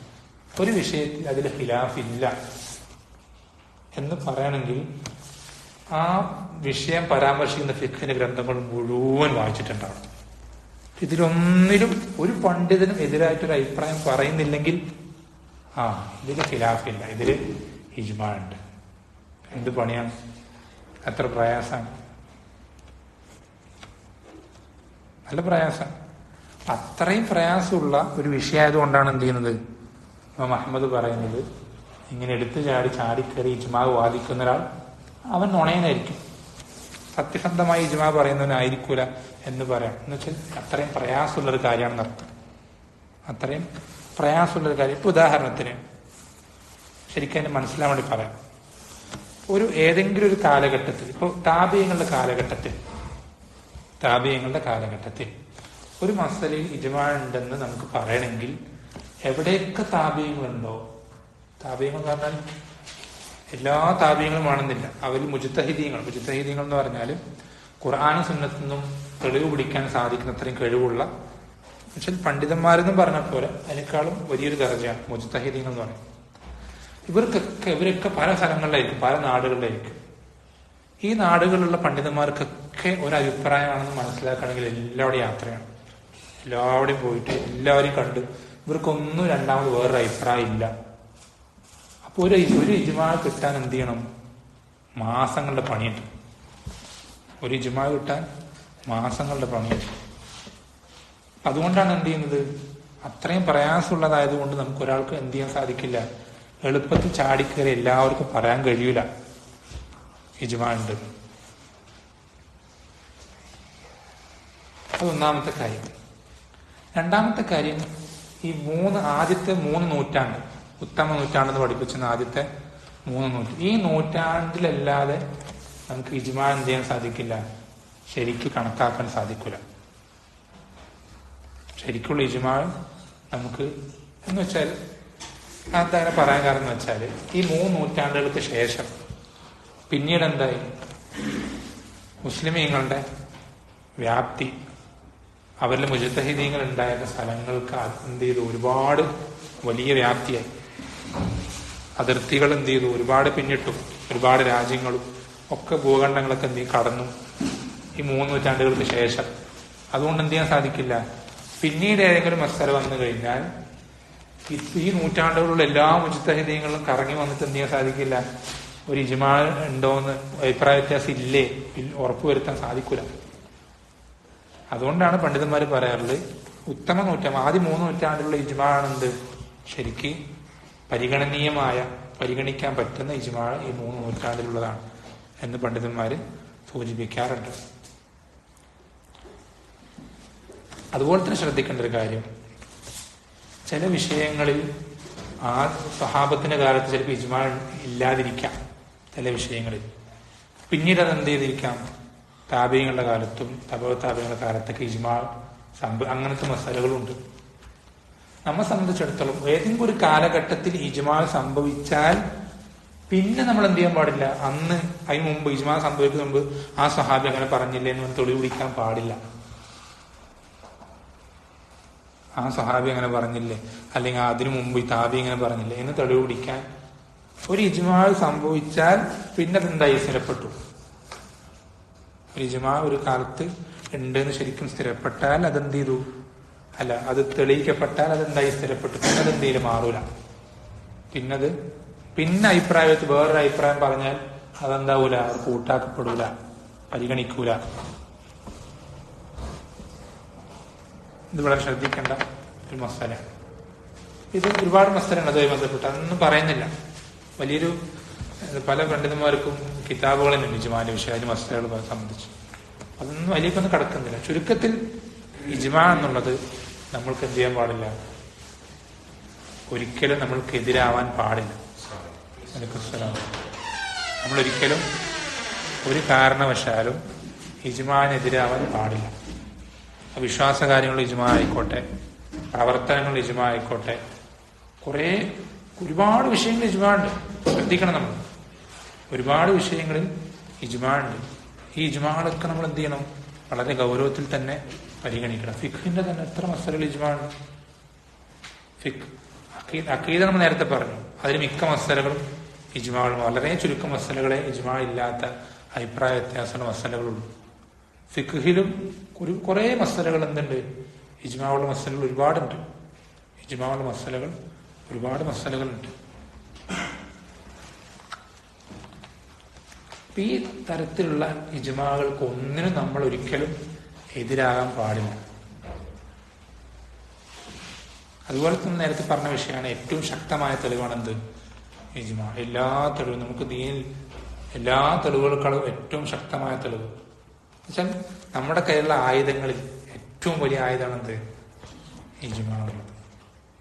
ഒരു ഇജ്മാ പഠിച്ചിട്ട് ആ വിഷയത്തിൽ ഇങ്ങനെ ഇജ്മാ ഉണ്ടെന്ന് പറഞ്ഞാൽ കഴിഞ്ഞു, ആ മസലത്ത് തീർന്നു. അതിൽ പിന്നെ അവിടെ വേറൊരു വർത്താനത്തിന് പറ്റൂല, സാധിക്കൂല.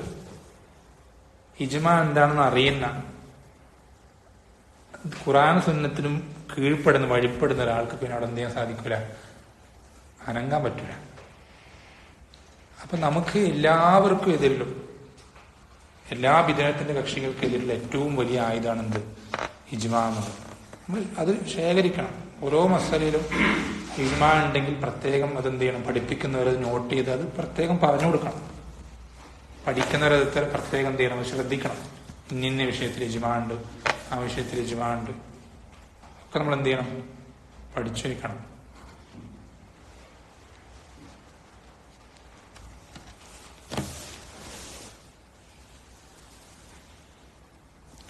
അപ്പോൾ ഇജ്മാന്റെ കാര്യം പറഞ്ഞു.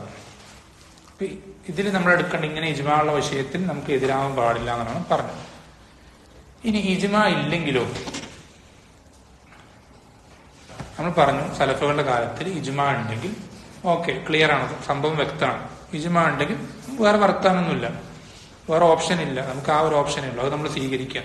അത് വിശ്വാസമാണെങ്കിൽ ആ വിശ്വാസം നമ്മൾ വിശ്വസിക്കുക, അത് പ്രവർത്തനമാണെങ്കിൽ ആ പ്രവർത്തനം നമ്മൾ പ്രവർത്തിക്കുക. എങ്ങനെയാണോ അതിനനുസരിച്ച് നമ്മൾ ചെയ്യാം. ഇജ്മാ ഇല്ലെങ്കിലും അഭിപ്രായ വ്യത്യാസമുണ്ട്. അപ്പൊ നമ്മൾ എന്ത് ചെയ്യും? അതാണ് ഇനി ശ്രദ്ധിക്കേണ്ട കാര്യം. അതാണ് രണ്ടാമത്തെ ശ്രദ്ധിക്കേണ്ട കാര്യം. സലഫുകളെ പിൻപറ്റുമ്പോൾ ഒന്നാമത്തെ സ്റ്റെപ്പ് നമ്മൾ പറഞ്ഞത് ഇജ്മാ ഉണ്ടെങ്കിൽ അതിനെതിരാവാതിരിക്കുക, ഒന്നാമത്തെ കാര്യം. രണ്ടാമത്തെ സ്റ്റെപ്പ്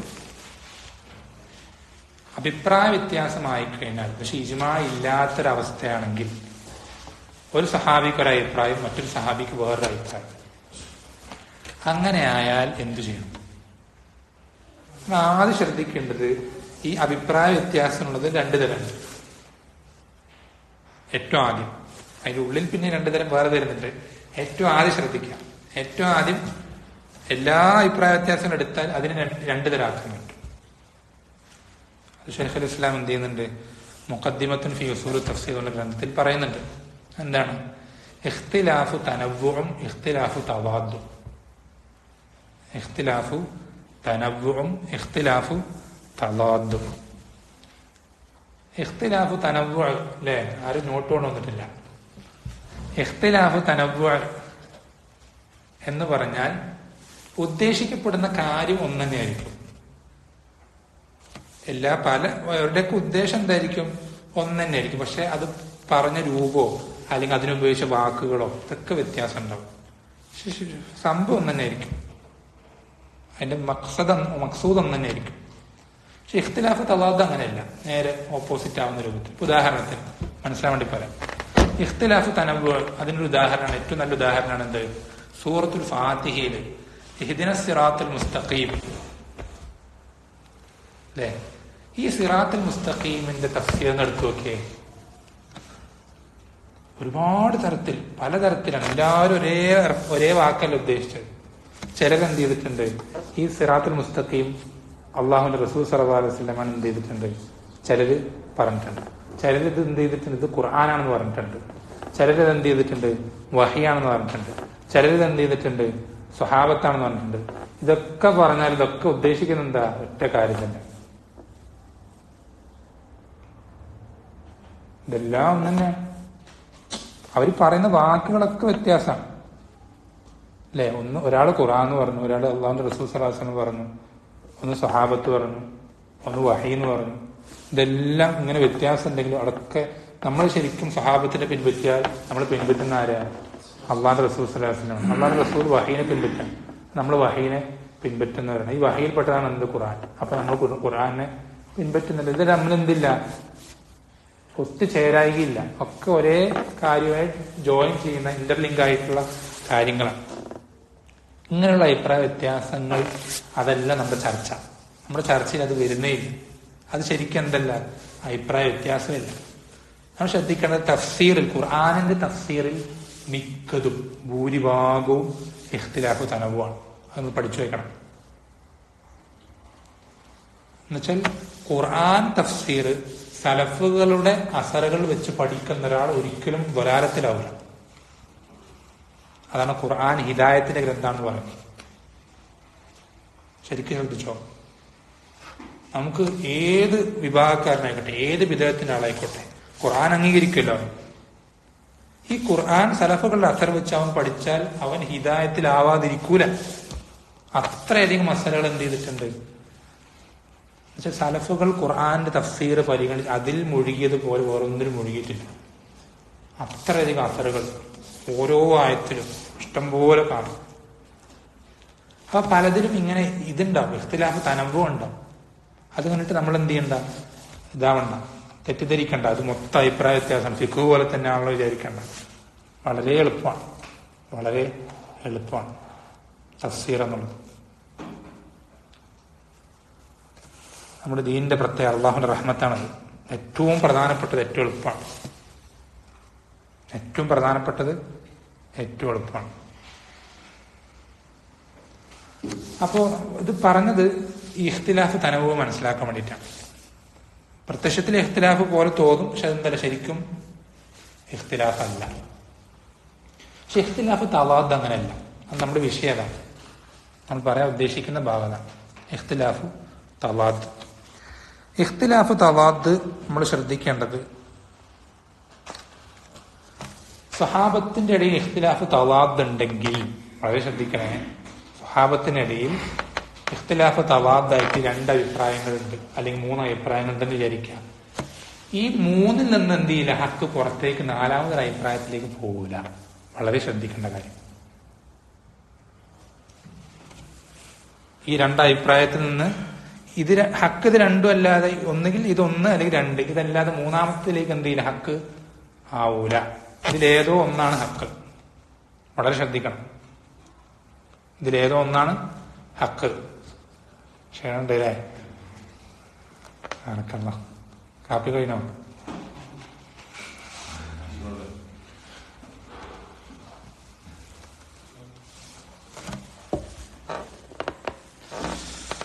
അള്ളാഹു നല്ല എന്താ പറയാ ആരോഗ്യത്തില് അതുപോലെ തന്നെ പഠനത്തിലൊക്കെ ബറക്കത്ത് നൽകട്ടെ.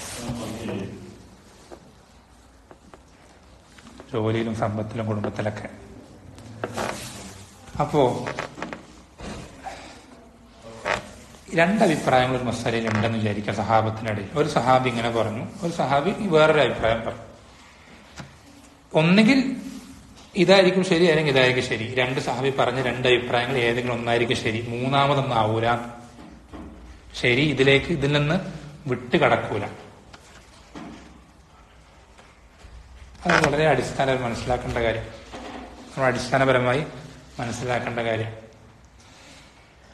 എന്ന് വെച്ചാൽ നമ്മൾ ഒന്നുകിൽ എന്ത് ചെയ്യുക, ഈ സഹാബി ഈ അഭിപ്രായം സ്വീകരിക്കുക, അല്ലെങ്കിൽ മറ്റേ സഹാബി പറഞ്ഞ ആ അഭിപ്രായം സ്വീകരിക്കുക. ഇതിൽ ഏതെങ്കിലും ഒന്ന് സ്വീകരിക്കാന്നല്ലാതെ നമുക്ക് എന്ത് ചെയ്യില്ല. ഇവർ രണ്ടുപേരും പറയാത്ത, ഇദ്ദേഹം ഇങ്ങനെ പറഞ്ഞു അല്ലെ, നമ്മുടെ നാട്ടിലെ ആളുകൾ പറയാൻ എന്താ, സ്വഹാബികൾ ഹോം റിജാലും നഹ്നു റിജാൽ, അവരും ആളുകളാണ്, മനുഷ്യന്മാരാണ്, നമ്മളും മനുഷ്യന്മാരാണ്. സ്വഹാബത്ത് ഖുർആൻ മനസ്സിലാക്കിയത് അവരുടേതായ പല എന്താ പറയുക ഇജ്തിഹാദ് കൊണ്ട് അവർ പരിശ്രമിച്ചിട്ട് അവരുടേതായ രൂപത്തിൽ പരിശ്രമിച്ചു ഖുർആൻ മനസ്സിലാക്കാൻ. നമ്മളതുപോലെ പരിശ്രമിക്കാം. ഇന്നത്തെ സയൻസും ടെക്നോളജികളും ഇന്നത്തെ മോഡേൺ ആയിട്ടുള്ള ഈ സാഹചര്യങ്ങളെ വെച്ച് നമ്മൾ എന്ത് ചെയ്യുക, നമ്മളും നമ്മുടേതായ രൂപത്തിൽ എന്ത് ചെയ്യുക, ഖുർആനെ മനസ്സിലാക്കുക എന്ന് പറയുന്ന ആളുകൾ ശ്രദ്ധിക്കേണ്ടത്, അവരും മനുഷ്യന്മാര്, നമ്മളും മനുഷ്യന്മാർ, അങ്ങനെ വെറും മനുഷ്യന്മാരല്ല. വെറും മനുഷ്യന്മാരല്ല. നമ്മളും അവരും എന്ന് പറയുമ്പോ എന്താ പറയാ, മനുഷ്യന്മാരെന്നുള്ളതിൽ മാത്രം എന്തുള്ളൂ, ഒരുപോലെ ഉള്ളൂ. പലതിലും അവരെന്താണ് നമുക്ക് ചിന്തിക്കാൻ, നമ്മൾക്ക് ഭാവനയിൽ കൊണ്ടുവരാൻ പോലും പറ്റാത്തത്ര ഉയരങ്ങളിലാണ് ഒരുപാട് വിഷയങ്ങൾ. അത് നമ്മൾ പിന്നീട് സഹാബത്തിനെ പറ്റി പറയും, വിശദീകരിക്കും. സഹാബത്തിനെ പറ്റി പിന്നീട് വിശദീകരിക്കും. നമ്മൾ ശ്രദ്ധിക്കേണ്ടത്, ഇങ്ങനെയുള്ള ആളുകൾ മനസ്സിലാക്കേണ്ടത്, ഈ സഹാബത്തിനിടയിൽ അഭിപ്രായ വ്യത്യാസം ഉണ്ടെന്ന് വിചാരിക്കാം, ഇഖ്തിലാഫ് തവാദ് അങ്ങനെ വന്നു കഴിഞ്ഞാൽ ആ അഭിപ്രായങ്ങളിൽ ഏതെങ്കിലും ഒന്നായിരിക്കും ശരി അവരിൽ നിന്തിയില്ല, വിട്ടുകിടക്കുകയില്ല എന്നുള്ള ബോധം നമുക്കാണ്. എന്തുകൊണ്ടാ? തെളിവെന്താ? നമുക്കിപ്പോ നമ്മൾ സ്വഹാബത്തിന്റെ പേരെ കുട്ടികളൊന്നുമല്ല, നമുക്ക് നമ്മുടെ നെസബേ അറിയില്ല. വെറുതെ നമ്മളിതിന് സ്വഹാബത്തിന്റെ പിന്നാലെ ഇങ്ങനെ പിന്നാലെ കൊണ്ടു നടക്കേണ്ട കാര്യം എന്താ? നമ്മളുമായിട്ട് എന്താ ബന്ധം? ഈമാനികമായിട്ട് ബന്ധം വേറെ ഒന്നും എന്തെങ്കിലും ഉണ്ടോ? അവര് നമുക്കെന്ന് തന്നിട്ടുണ്ടോ അങ്ങനെ പറയാൻ? ഇല്ലല്ലോ. ഇത് തെളിവുള്ള കാര്യമാണ്. എന്താ തെളിവെന്താ? നേരത്തെ പറഞ്ഞ ഹദീസ്, ലാ തസാലു ത്വായിഫത്തും മിൻ ഉമ്മത്തി ളാഹിരീന അലൽ ഹഖ്. ഈ ഉമ്മത്തിൽ എപ്പോഴും ഒരു വിഭാഗം ഹക്കിൽ വാഹിര പ്രകടമായിട്ടുണ്ടാവും. അപ്പൊ എപ്പോഴും ഉണ്ടാകുക പറഞ്ഞാൽ സഹാബത്തിന്റെ കാലത്തുണ്ട്, സഹാബത്തിന്റെ കാലത്തുണ്ടാവും. അപ്പൊ സഹാബത്തിനുള്ള അഭിപ്രായ വ്യത്യാസം ഉണ്ടായാൽ ആ അഭിപ്രായത്തിൽ ഏതോ ഒന്നെന്താ ഹക്കാണ്, ഉറപ്പാണ്. കാരണം ഹക്ക് നിലനിൽക്കാത്ത ഒരു കാലഘട്ടവും കടന്നു പോവില്ല. ഇപ്പൊ സഹാബത്തിന്റെ കാലത്ത് അഭിപ്രായ വ്യത്യാസം ഉണ്ടെങ്കിൽ ആ അഭിപ്രായത്തിൽ ഏതോ ഒന്ന് ഹക്കാണ്, ഉറപ്പാണ്. അത് രണ്ടും ശരിയാണോ? ശരിയാണ്. ഏതിൽ? ഇഖ്തിലാഫ് തനവ്വുവിൽ മാത്രം. ഇഖ്തിലാഫ് തനവ്വുലും ഇഖ്തിലാഫ് തവാദിൽ രണ്ടും ശരിയാവൂല. ശ്രദ്ധിക്കണം, രണ്ടും ഒന്നേ ശരിയുള്ളൂ. ഈ ശരിയുള്ളത് എന്ന് ഏതാണ് നമുക്ക് ഇങ്ങനെ മനസ്സിലാക്കുക? എത്ര സഹാബികൾ പറഞ്ഞു എണ്ണം നോക്കിയിട്ടാണോ? അല്ലെങ്കിൽ ഏത് സഹാബി അബൂബക്കർ ഉമറും പറഞ്ഞു അങ്ങനെ നോക്കിയിട്ടാണോ? അല്ല. അതാണ് നേരത്തെ പറഞ്ഞ ആയത്തിൽ പറഞ്ഞെന്താ, ഫൈൻ തനാസഅ്തും ഫീ ഷൈഇൻ ഫറുദ്ദൂഹു ഇലല്ലാഹി വറസൂൽ. അഭിപ്രായ വ്യത്യാസം നിങ്ങൾക്കിടയിൽ ഉണ്ടായാൽ എന്ത് കാര്യത്തിലും നിങ്ങൾ എന്ത് ചെയ്യുക? അള്ളാഹുലേക്ക് റസൂലിലേക്ക് മടക്കുക, എന്ന് വെച്ചാൽ ഖുർആനിലേക്ക് സുന്നത്തിലേക്കും മടക്കുക. ആ തെളിവുകളുടെ ഏറ്റവും അടുത്ത് നിൽക്കുന്ന ആളാണെന്ത്? ശരി, അവനാണ് ശരി പറ്റിയിട്ടുള്ളത്. ശരിയായ നിലപാട് അവന്റേതാണ്. മറ്റേ ആൾക്ക് എന്ത് ചെയ്തിട്ടുണ്ട്? തെറ്റുപറ്റിയിട്ടുണ്ട്. മറ്റേ ആൾക്ക് തെറ്റുപറ്റിയിട്ടുണ്ട്. അപ്പൊ തെറ്റുപറ്റുക എന്ന് പറയുമ്പോൾ സഹാബത്തിനൊക്കെ തെറ്റുപറ്റി, അവർക്ക് ആ വിഷയത്തിൽ തെറ്റുപറ്റി എന്ന് പറയുന്നത് ഒരു മോശത്തരാണോ?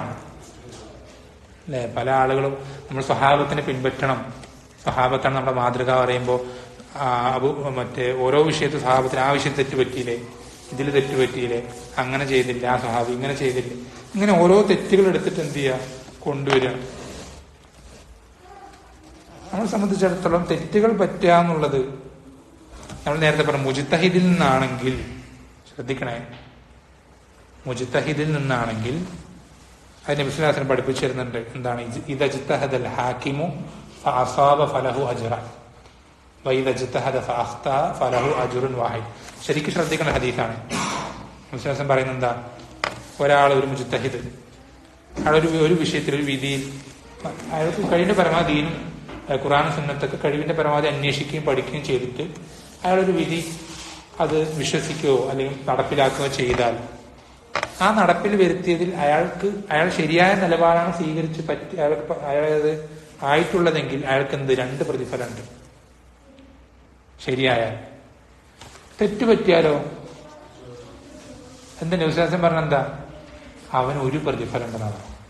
അവന് 1 പ്രതിഫലം എന്ന് വെച്ചാൽ നാണക്കേട് തോന്നാൻ അവിടെ ഒന്നും പറ്റിയിട്ടില്ല, ഒന്നും സംഭവിച്ചിട്ടില്ല. അവന് മോശമാണെന്നോ അല്ലെങ്കിൽ അവൻ മോശക്കാരനാണെന്നോ അവന് ശിക്ഷ ഉണ്ടെന്നോ ഒന്നുമല്ല പറഞ്ഞത്. അവനെന്താ പറഞ്ഞത്? 1 പ്രതിഫലം ഉണ്ടെന്നാ പറഞ്ഞു. എന്തിനാ പ്രതിഫലം? അവനൊരിക്കലും ഖുർആൻ സനത്തിന് എതിരാവാൻ വേണ്ടിയിട്ട് എതിരാവുന്നല്ല. ഒരു സഹാബി ഒരിക്കലും എതിരാവൂല ഖുർആൻ സനത്തിന് മനഃപൂർവ്വം. അവർ പരമാവധി പഠിച്ച് ഇങ്ങനെയൊക്കെ കാര്യങ്ങൾ മനസ്സിലാക്കി ആ നിലപാട് സ്വീകരിച്ചപ്പോൾ അവർക്ക് ആ നിലപാടിൽ എന്ത് പറ്റി? തെറ്റുപറ്റി. പക്ഷെ അവരാ പരിശ്രമിച്ചതിന് എന്തുണ്ട്? അവർക്കൊരു പ്രതിഫലമുണ്ട്. നമ്മൾ വളരെ ശ്രദ്ധിക്കേണ്ട ഒരു കാര്യം, വളരെ ശ്രദ്ധിക്കേണ്ട ഒരു കാര്യമാണ് ഇത്. സ്വഹാബത്തിനെന്നല്ല, പണ്ഡിതന്മാർക്കൊക്കെ അങ്ങനെ തന്നെ. ഒരു പണ്ഡിതനൊരു തെറ്റുപറ്റി എന്ന് പറയുന്നത് നമുക്ക് വലിയ, പലർക്കും തന്റെ ശൈഖിന് തെറ്റുപറ്റി എന്ന് പറയുമ്പോൾ ആകാശം ഒടിഞ്ഞു വീണു പോലെയാണ്. എന്തപ്പോ പറയാനിപ്പോ എന്താ ഉള്ളത്? തെറ്റുപറ്റൂലേ മനുഷ്യന്മാരായാലും? അതിലിപ്പോ എന്തപ്പോ നാണക്കേടിനോ അല്ലെങ്കിൽ മോശത്തരായിട്ടോ ഒന്നും അല്ലല്ലോ. മനുഷ്യന്റെ ഫിത്രത്തിൽ സ്വാഭാവികമായിട്ട് ഉണ്ടാവുന്ന കാര്യമാണ് തെറ്റുപറ്റുക എന്നുള്ളത്. പക്ഷെ പലർക്കും എന്റെ ശൈഖിന് തെറ്റുപറ്റിയെന്നും പറയാൻ മടിയുള്ള സലഫികളുണ്ട്. സലഫികളുടെ കാര്യമാണ്, വിദേഹത്താന്റെ കാര്യം പിന്നെ പറയാതിരിക്കാൻ നല്ലത്. സലഫികളുടെ കാര്യം ഞാൻ പറയാം. എന്റെ ശൈഖിന് തെറ്റുപറ്റിയെന്ന് പറയാൻ എന്താ പറയാ, ഇസ്സത്ത് നഫ്സ് എന്ന് പറയാം, ദുരഭിമാനം. അത് സമ്മതിക്കാത്തത്ര ആളുകളുണ്ട്. തെറ്റുപറ്റിയെന്ന് വിചാരിച്ചിട്ട് ആ പണ്ഡിതന്റെ വില നമ്മൾ കുറച്ച് കാണുമൊന്നുമില്ല. പണ്ഡിതന്മാരാകുമ്പോൾ തെറ്റുപറ്റും, ചിലപ്പോൾ ചെറുത് പറ്റും, ചിലപ്പോൾ വലുത് പറ്റും. ആരും പൂർണ്ണരല്ല അള്ളാഹുവിന്റെ റസൂൽ സല്ലല്ലാഹു അലൈഹി വസല്ലം അല്ലാതെ. ആണല്ലോ ഇമാം മാലിക് പറഞ്ഞു, കുല്ലു യുഖദു മിൻ ഖൗലിഹി വയുറദ്ദു അലൈഹി. എല്ലാവരിലും എന്തുണ്ടാവും? തള്ളേണ്ടതുണ്ടാവും, കൊള്ളേണ്ടതുണ്ടാവും. എല്ലാവരും ഉണ്ടാവും. എല്ലാ സാഹിബ് ഹാദൽ ഖബർ, റസൂലിന്റെ ഖബറിന് വേണ്ടിയിട്ട് പറഞ്ഞു. ഈ ഖബറിന്റെ വ്യക്തിയല്ലാതെ, റസൂലിന്റെ അല്ലാതെ എല്ലാവരും തള്ളേണ്ടത് കൊള്ളേണ്ടത് എല്ലാവരും ഉണ്ടാവും. അതൊന്നും ഒരിക്കലും ന്യൂനതല്ല. അവർ പണ്ഡിതന്മാർ ഒരിക്കലും തെറ്റ് ചെയ്യാൻ വേണ്ടി ചെയ്യുന്നല്ല, എതിരാൻ വേണ്ടി ചെയ്യുന്നൊന്നല്ല. അവർ പരമാവധി പഠിക്കും, പക്ഷെ മാനസികമായിട്ട് ന്യൂനതകൾ അവർക്ക് സംഭവിക്കും. അങ്ങനെ പറ്റുന്നതാണ്. അതൊരിക്കലും ഒരു വിഷയമല്ല. പറിച്ച് അവർക്ക് എന്തുണ്ട്? അതിൽ പ്രതിഫലമുണ്ട്. അവർക്കതിൽ എന്തുണ്ട്? പ്രതിഫലമുണ്ട്. അപ്പൊ അതെന്തല്ല, അവരെ മോശക്കാരാക്കാൻ നമ്മൾ സ്വീകരിക്കേണ്ട ഒരു കാര്യമല്ല, കാരണമാവുന്നൊരു കാര്യമല്ല. അത് ആ വിഷയം ഞാൻ പിന്നീട് പറയാം. അത് വേറൊരു വിഷയമായിട്ട് വരുന്നുണ്ട്. പണ്ഡിതന്മാരോട് കാണിക്കുന്ന അതിനാണ് തഅസ്സുബ് എന്ന് പറയാം. ഏറ്റവും വലിയ രോഗമാണ് സലഫികൾക്ക് ബാധിക്കുന്ന. ഒരു വലിയൊരു മാവിന് ചെറിയൊരു ഇത്തിൽ കണ്ണി ബാധിച്ചാൽ ആ മാവ് മുഴുവൻ മുരടിച്ചു പോകുന്ന പോലെ സലഫിയത്ത് മുഴുവൻ ഈ തഅസ്സുബാവുന്ന ഇത്തിൽ കണ്ണി കൊണ്ട് മുരടിച്ചു പോകുന്ന കാഴ്ചയാണ് നമ്മളൊന്ന് കണ്ടുകൊണ്ടിരിക്കുന്നത്. ഞാൻ പിന്നീട് പറയാം. അത് വേറൊരു വിഷയത്തിൽ വരുന്നുണ്ട്, പക്ഷെ വിശദീകരിക്കാണ്ട്. പല മശായിഖുമാരെയും തഅസ്സുബ് ചെയ്യുന്ന സലഫികൾ വല്ലാത്ത കഷ്ടം തന്നെ, അജീബാണ്. സലഫിയാണെന്ന് പറയുകയും ചെയ്യാം, തഅസ്സുബ് കാണിക്കുകയും ചെയ്യാം. ഇവനും മുഖല്ലിദും തമ്മിൽ എന്താ വ്യത്യാസം?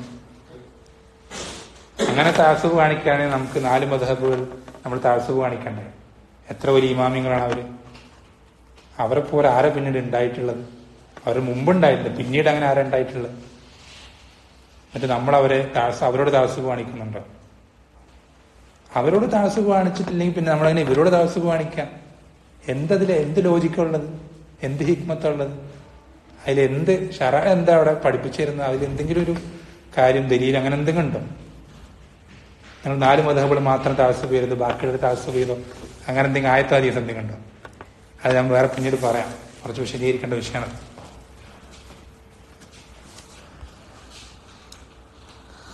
അപ്പോ തെറ്റുപറ്റി, പണ്ഡിതന് തെറ്റുപറ്റി, നമുക്ക് മനസ്സിലായി തെറ്റാണ്. എങ്ങനെ മനസ്സിലാക്കാം? നമ്മൾ പറഞ്ഞു എണ്ണവും വണ്ണവും നല്ല വിഷയം, തെളിവാണ്. അപ്പൊ തെളിവ് കൊണ്ട് നമുക്ക് മനസ്സിലായ തെറ്റാണ്, ആ പണ്ഡിതന് തെറ്റുപറ്റി എന്ന് മനസ്സിലായാൽ നമ്മൾ എന്ത് ചെയ്യണം? അത് വളരെ ഗൗരവമുള്ള വിഷയമാണ്. വളരെ പല ആളുകൾക്കും അറിയില്ല. പല ആളുകൾക്കും ഈ ഒരു അടിസ്ഥാനം പോലും അറിയില്ല. ഒരു പണ്ഡിതന് തെറ്റുപറ്റിയാൽ നമ്മൾ എന്ത് ചെയ്യണം? ചില ആളുകൾ ആ തെറ്റിനെ ന്യായീകരിച്ചിട്ട് എന്ത് ചെയ്യും? പിന്നെ എന്റെ ശേഖരന് തെറ്റുപറ്റു, എന്റെ ശേഖ അങ്ങനെയാണ്, ആലിമാണ്, എല്ലാമയാണ്, ആ ശേഖൻ ഇമാമിന്റെ ശിഷ്യനാണ്, അതാണ്. തെറ്റിനെ ന്യായീകരിച്ചിട്ട് പിന്നാലെ കൂടും. വേറെ ചില ആളുകൾ തെറ്റുപറ്റിയാൽ അവിടെ ലിസ്റ്റിൽ നിന്ന് എന്ത് ചെയ്യും? ആളെ ഡിലീറ്റ് ചെയ്യും, അവളെ ഒഴിവാക്കും, പൂർണ്ണമായിട്ട് എന്ത് ചെയ്യും? പിന്നെ അവൻ സലഫി അല്ലാത്ത പോലെ. ഒരു തെറ്റ് പറ്റിയാൽ പിന്നെ അവനെല്ലാത്തിലും ശരിയായിരിക്കും. സലഫിയത്ത് ഇവിടെ ഈ വിഷയത്തിലൊക്കെ സലഫിയത്തൊക്കെ കറക്റ്റ് ആയിരിക്കും. ഒരു വിഷയത്തിൽ തെറ്റുപറ്റ ഹലാസ് ഔട്ടായി. നമ്മൾ ശ്രദ്ധിക്കേണ്ടത് അങ്ങനത്തെ വിഷയങ്ങളുണ്ട്. സലഫിയത്തിന് ഒരാളെ പുറത്താക്കുന്ന വിഷയങ്ങളുണ്ട്, അതിന് പാലിക്കുന്ന അദബുകളൊക്കെ ഉണ്ട്. അത് ഇപ്പൊ വിശദീകരിക്കുന്നില്ല, അതിന് നേരത്തെ വിശദീകരിച്ച ഹദ്ദാദിയത്തിന്റെ സലഫിയത്തിനുള്ള വിഷയത്തിൽ അത് വിശദീകരിച്ച് അത് വീണ്ടും ആവർത്തിക്കുന്നില്ല. അപ്പൊ അങ്ങനത്തെ വിഷയങ്ങളുണ്ട്. ഇവിടെ നമ്മൾ ശ്രദ്ധിക്കേണ്ടത് ഈ എതിരാവുന്ന അഭിപ്രായ വ്യത്യാസമുള്ള മസാല ഉണ്ടല്ലോ, നമ്മൾ പറഞ്ഞു തെളിവുകൾ നോക്കിയിട്ടാണ് എന്ത് ചെയ്യുക, നമ്മൾ ശരിയും തെറ്റും മനസ്സിലാക്കുക. അപ്പൊ തെളിവുകൾ നോക്കുമ്പോൾ നമ്മളെങ്ങനെ തെളിവുകൾ നോക്കുക? നമുക്ക് ആദ്യം തെളിവുകൾ എന്താണെന്നറിയോ? നമ്മൾ പഠിക്കണത്. ഞാൻ ഒരിക്കലും നിങ്ങളെ എന്താ പറയാ, നിങ്ങളെ കൊച്ചാക്കാൻ വേണ്ടിയിട്ടോ ഏതെങ്കിലും അങ്ങനെയൊന്നും ഉദ്ദേശിച്ചിട്ട് പറയുന്നതല്ല. നമ്മൾ അത്രത്തോളം ജഹലിന്റെ അങ്ങേയറ്റത്തിലാണ് ഞാനും നിങ്ങളടക്കം എന്ന് മനസ്സിലാക്കാൻ വേണ്ടി പറയാം. നമുക്ക് തെളിവുകൾ എന്താണെന്ന് അറിയില്ല. ദീനിൽ എന്തൊക്കെയാണ് തെളിവുകൾ എന്ന് ചോദിച്ചാൽ ഒരു 10 തെളിവുകൾ എണ്ണി പറയാൻ പറഞ്ഞാൽ നമ്മൾ എന്താ പറയാ? ഇപ്പൊ ഈ കേട്ട ഖുർആനും സുന്നത്തും ഇജ്മാ അല്ലാതെ നമ്മളിപ്പോ എന്താ പറയാന്ന് ഇങ്ങനെ ആലോചിച്ചിരിക്കും. വേറെ ഇപ്പൊ എന്താ ഉള്ളത് ദീനിൽ തെളിവായിട്ട്? നമുക്ക് തെളിവുകൾ എന്താന്ന് പോലും അറിയില്ല. അപ്പൊ ഈ തെളിവുകൾ എന്തൊക്കെയാണ് ആദ്യം പഠിക്കണം. ആ തെളിവുകളുടെ ബലാബലമൊക്കെ നോക്കുന്ന, അതിനാണ് നമ്മൾ എന്ത് വിഷയം പഠിക്കുന്നത്? അതിന് പഠിക്കുന്ന വിഷയം ഏതാ? പെട്ടെന്ന് പറയും. ഉസൂലുൽ ഫിഖ്. നമ്മൾ അഖീദയും ഫിഖും പഠിച്ചതിന് ഏറ്റവും ആദ്യം പഠിക്കേണ്ട വിഷയമാണ് എന്ത്? ഉസൂലുൽ ഫിഖ്. അത് നോട്ട് ചെയ്ത് വെച്ചോ. അഖീദയും ഫിഖും പഠിച്ചു കഴിഞ്ഞാൽ ഏറ്റവും ആദ്യം പഠിക്കേണ്ട വിഷയമാണ് എന്ത്? ഉസൂലുൽ ഫിഖ്. അത്രയധികം ഗൗരവമുള്ള വിഷയം. ആ വിഷയത്തിൽ ഗ്രന്ഥം എഴുതിയത് അതൊക്കെ ഇമാം ഷാഫിയുടെ ഏറ്റവും വലിയ സംഭാവനയിൽപ്പെട്ട ഒരു സംഭവം. അതുകൊണ്ടാണ് ഇമാം ഷാഫി മുജദ്ദിദാണെന്നുള്ള തർക്കമില്ലാത്തതിനൊരു കാരണത ഉസൂൽ ഫിഖ് എന്നുള്ള ഗ്രന്ഥത്തിനുള്ള വിഷയത്തിനുള്ള സംഭാവന അദ്ദേഹത്തിന്റെ. അത്രയും പ്രധാനപ്പെട്ട വിഷയമാണ് ദീനിൽ ഉസൂൽ ഫിഖ് എന്നത്. ഉസൂൽ ഫിഖ് പഠിച്ച സലഫി വിശ്വാസമുള്ള ഒരുത്തനെ ഒരു ബിദ്അത്താരനും 1000 ബിദ്അത്താരും ലോകത്തുള്ള ബിദ്അത്താരും മുഴുവൻ ശ്രമിച്ചാലും ഒന്നും ചെയ്യാൻ സാധിക്കില്ല. ഇൽമിയായിട്ട് ഒരു തരിമ്പ് അവനെ മാറ്റാൻ സാധിക്കൂല. അവന്റെ ശരിയായ വിശ്വാസത്തിൽ ഒരു ശുഭത്ത് ഇട്ട് കൊടുക്കാൻ സാധിക്കൂല. വിശ്വാസം സലഫി വിശ്വാസമാണ്. ഉസൂൽ ഫിഖും പഠിച്ചിട്ടുണ്ടെങ്കിൽ നല്ല പരിചയമാണ്. ഫുൾ പ്രിപ്പയർഡ് വെപ്പണൊക്കെ എടുത്ത് നിൽക്കുന്ന ഒരാളെ പോലെ, ഒരു പോരാളി പോലെ. ഒന്നും നേക്കൂല, ഇങ്ങോട്ടൊന്നും നേക്കൂല. മുന്നിൽ വന്നവൻ എന്ത് ചെയ്യും? അതിന് പൊടി പോലും ഉണ്ടാവില്ല. ഇതുപോലെ പറയുന്നത് അത്രയും പ്രധാനപ്പെട്ട വിഷയം ഉസൂൽ ഫിഖ്. അപ്പൊ ഈ ഉസൂൽ ഫിഖ് പഠിച്ചാൽ നമുക്ക് മനസ്സിലാവും ചില മസലകളിൽ അപ്പുറത്തും തെളിവ് ഒരേപോലെ, ഇപ്പുറത്ത് 2 ഭാഗം തെളിവ് നല്ല ബലമുണ്ട് ഒരേപോലെ. ഇവിടെയും കുറെ തെളിവുകളുണ്ട്, ഇവിടെയും കുറെ തെളിവുകളുണ്ട്. ഇങ്ങനെയുള്ള മസലകൾക്കാണ് എന്ത് പറയാ? ഇജ്തിഹാദിയായ മസലകൾ എന്ന് പറയും. ശ്രദ്ധിക്കണം. ഇങ്ങനെയുള്ള മസലകൾക്കാണ് എന്ത് പറയാ? ഇജ്തിഹാദ് എന്ന് വെച്ചാൽ തെളിവുകൾ ബലാബലം നിൽക്കുന്ന അഭിപ്രായ വ്യത്യാസങ്ങൾ. തെളിവുകൾ ബലാബലം നിൽക്കുന്ന അഭിപ്രായ വ്യത്യാസങ്ങൾ. അത്തരം അഭിപ്രായ വ്യത്യാസങ്ങളുടെ മസലകൾക്കാണ് ഇജ്തിഹാദിയായ മസലകൾ എന്ന് പറയുന്നത്. ഇവൻ ഈ പറയുന്നതിലും അവന് കുറെ തെളിവുകളുണ്ട്, ഇപ്പുറത്തും കുറെ തെളിവുകൾ ഇവന് എതിർഭാഗത്ത് നിൽക്കുന്നവനും പറയാനുണ്ട്. ഒരേപോലത്തെ 2 ഭാഗത്ത് ശക്തമായ തെളിവുകളുണ്ട്. അപ്പൊ തെളിവുകളുണ്ടോ ശക്തമാണെന്നൊക്കെ അറിയാൻ നമ്മൾ എന്ത് ചെയ്യണം? ഉസൂൽ ഫിഖ് പഠിക്കണം. ഉസൂൽ ഫിഖ് പഠിച്ചിട്ട് ഈ പറയുന്ന തെളിവുകളിലേക്ക് നോക്കണം. അപ്പൊ നമുക്ക് മനസ്സിലാവും 2 ഭാഗത്ത് ശക്തമായ തെളിവുകൾ ഉണ്ടല്ലോ. ഇങ്ങനെയുള്ള മസലകൾ എന്ത് ചെയ്യാൻ പാടില്ല? ഇൻകാർ ചെയ്യാൻ പാടില്ല. സാമാന്യമായിട്ടുള്ള വളരെ അടിസ്ഥാനപരമായിട്ടൊരു മര്യാദയാണ്. ലാ ഇൻകാറ ഫി മസായിലിൽ ഇജ്തിഹാദ്. മസായിൽ ഇജ്തിഹാദിന് എന്ത് ചെയ്യാൻ പാടില്ല? ഇൻകാർ പാടില്ല. ഇൻകാർ എന്ന് പറഞ്ഞാൽ നീ ചെയ്യുന്നത് തെറ്റാണെന്നുള്ള നിലയ്ക്ക് നിന്നെ വിമർശിക്കാനോ നിന്നെ കുറ്റപ്പെടുത്താനോ നീ ഹറാമ് ചെയ്തെന്നുള്ള നിലയ്ക്ക് നിന്നെ അങ്ങനെ ഈ രൂപത്തിൽ സംസാരിക്കാനൊന്നും പാടില്ല. അടിസ്ഥാനപരമായ മതമാണ്. വളരെ സാമാന്യമായി ചെറിയൊരു തോലിബ്, പഠിച്ചു തുടങ്ങിയൊരു തോലിബിന് പോലും ഉണ്ടാവുന്ന സാമാന്യ മര്യാദ ഇന്ന് അത് എന്തില്ല? പല വലിയ മുല്ലമാർക്കും വലിയ ശൈഖമാർക്കും എന്തില്ല? ഈ ഒരു സാമാന്യ മര്യാദ പോലുമില്ല.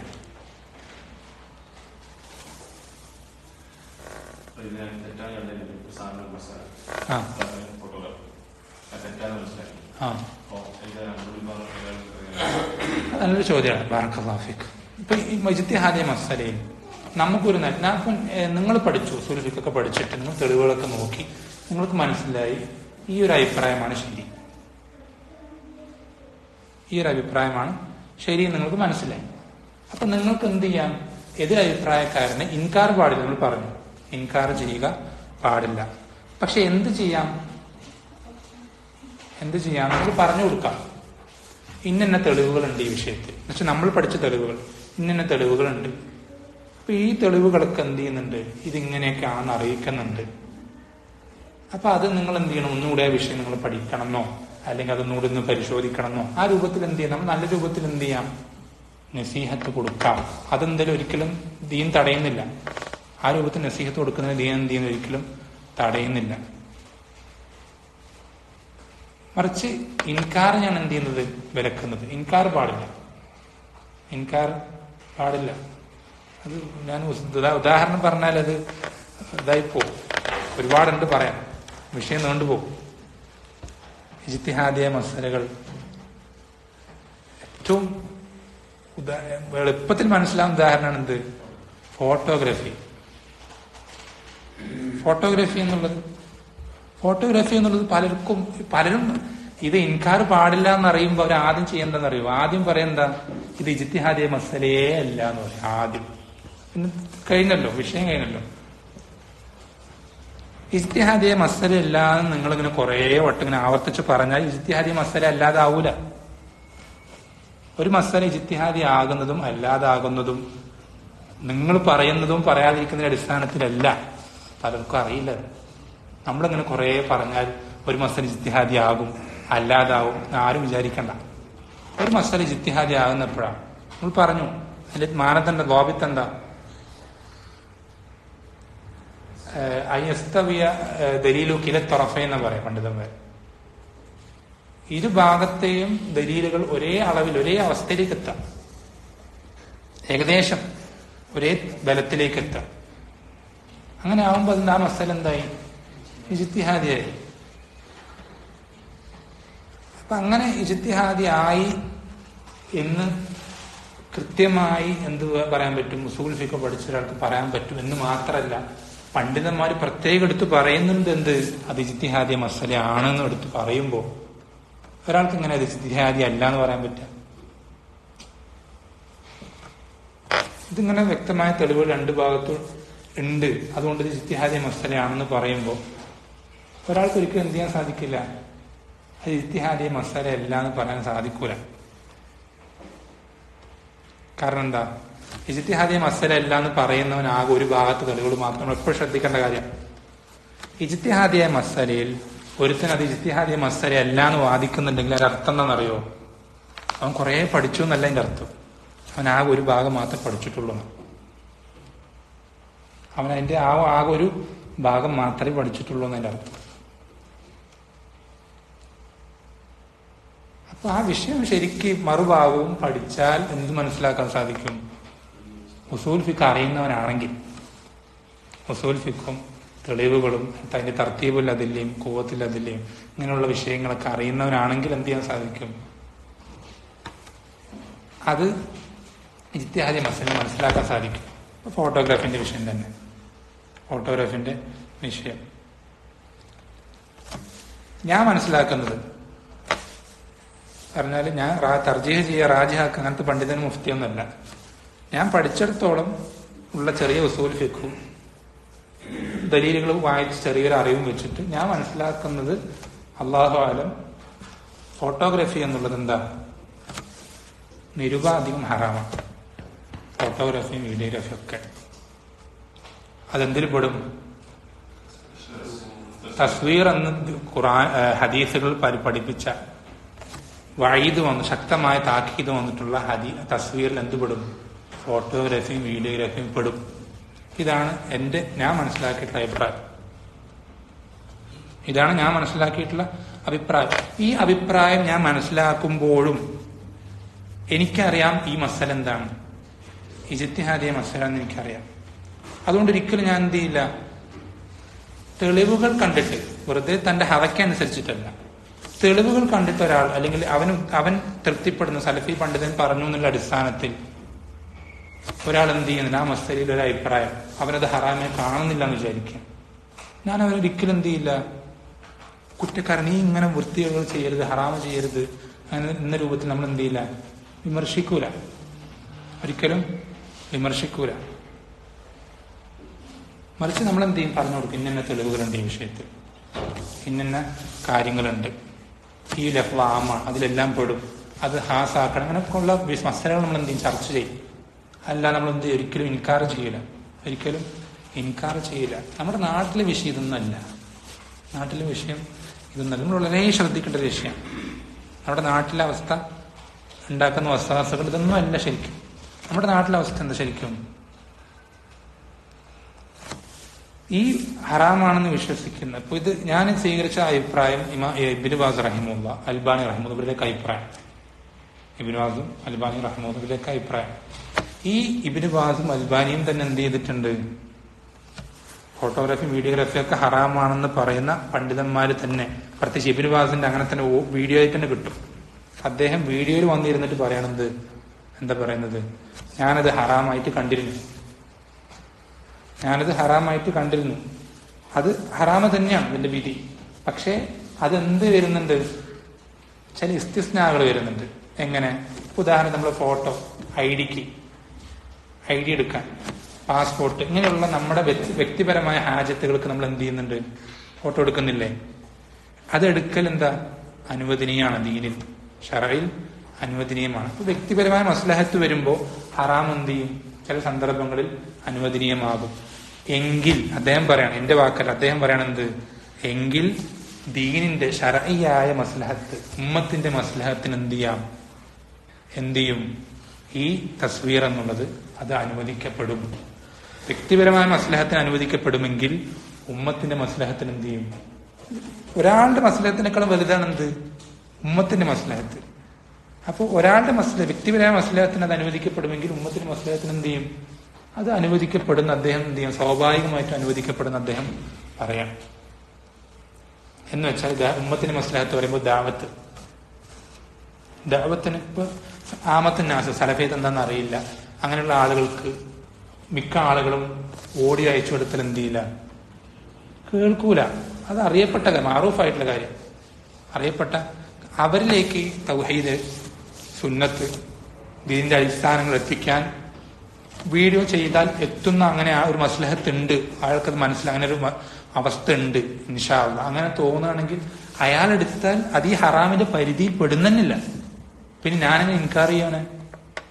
ഹറാമാണെന്ന് വിശ്വസിക്കുന്ന എനിക്ക് എന്ത് ചെയ്യാൻ പറ്റും, ഈ മസ്ലഹത്ത് ഉണ്ടെങ്കിൽ ഈ ഹറാമ് വിശ്വസിച്ച് തന്നെ എനിക്ക് എന്ത് ചെയ്യാൻ പറ്റും, അവിടെ ഈ രൂപത്തിൽ ചെയ്യാൻ ഇളവുണ്ട് ദീനിൽ, പിന്നെങ്ങനെ ഇൻകാർ ചെയ്യാം? വളരെ ശ്രദ്ധിക്കണേ. ഇവിടെ ഇത് ഹറാമാണെന്ന് വിശ്വസിക്കുന്ന ആളെ പറ്റിയിട്ടാ പറയുന്നത്, ഹറാമാണെന്ന് വിശ്വസിക്കുന്ന ആളെ പറ്റിയിട്ടല്ല ഞാൻ പറയുന്നത്.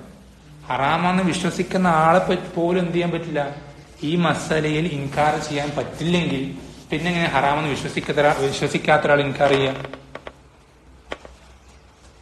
വളരെ ഗൗരവമുള്ള വിഷയമാണത്. ഇത് സാമാന്യ മര്യാദയാണ്, ഉസൂൽ ഫിഖിന്റെ അടിസ്ഥാനപരമായിട്ടുള്ള അദബാണ്. ഈ മര്യാദ പോലും പല ആളുകളും പാലിക്കുന്നില്ല. പല ദായിമാരും നമ്മുടെ സഹോദരന്മാർ പലരും വീഡിയോയിൽ വരുമ്പോൾ നിങ്ങളുടെ സ്ത്രീകൾക്ക് ഗൈറത്തില്ലേ എന്നൊക്കെ ചോദിച്ചിട്ട് ഒരുപാട് വൃത്തികെട്ട സംസാരങ്ങൾ പല ആളുകളും സംസാരിക്കും. ഇതൊക്കെ ഇൻകാറിന്റെ അങ്ങേയറ്റമാണ്. എന്തോ ഇജ്മാഉള്ള വിഷയത്തിൽ ഇൻകാർ ചെയ്യുന്ന പോലെയാണ് ഇജ്തിഹാദിയ മസലകളിൽ അതും ഒരേ അഭിപ്രായത്തിൽ തന്നെ പണ്ഡിതന്മാരെന്ത് ചെയ്തു?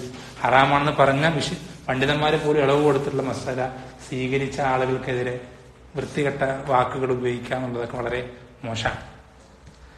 അപ്പോൾ അത് ഇത്രയും വിശദീകരിച്ചത് ഇങ്ങനെയുള്ള മസാലകൾ എന്ത് ചെയ്യാൻ പാടില്ല. നമ്മൾ പഠിക്കാതെ ഇത് ദീനാണ്. നിങ്ങൾക്ക് തോന്നിയത് പറയാനുള്ള ഒരു കാര്യമില്ലത്. വരണവനും പോണവനൊക്കെ വഴി കൂടെ പോണവനൊക്കെ കണ്ടതും കേട്ടതൊക്കെ തോന്നിയതൊക്കെ വിളിച്ചു പറയാനുള്ള ഒരു കാര്യമില്ല ദീനെന്ന്. അറിയില്ലെങ്കിൽ മിണ്ടരുത്. ആദ്യം പഠിക്കുക, സംസാരിക്കുക. അപ്പൊ അങ്ങനെ പഠിച്ചിട്ട് സംസാരിക്കുമ്പോൾ തന്നെ തെറ്റുകൾ പറ്റുന്നുണ്ട്. പിന്നെയാണ് പഠിക്കാതെ സംസാരിക്കുന്നത്. അപ്പൊ നമ്മൾ തെറ്റാണ് മനസ്സിലായി തിരുത്തുക. അങ്ങനെയാണ് ചെയ്യേണ്ടത്.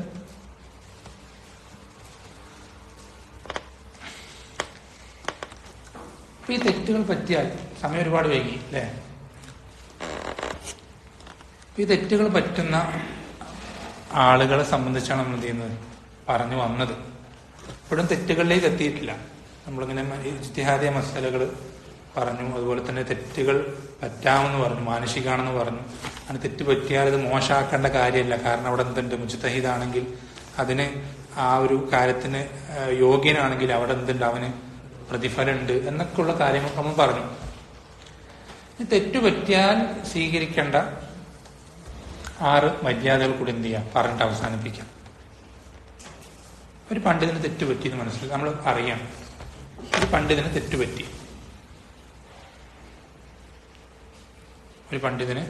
തെറ്റുപറ്റി, എന്താ പറയാ, നമുക്കിപ്പോ എല്ലാവർക്കും പരിചയമുള്ള 2 പണ്ഡിതന്മാരെ പറയാം.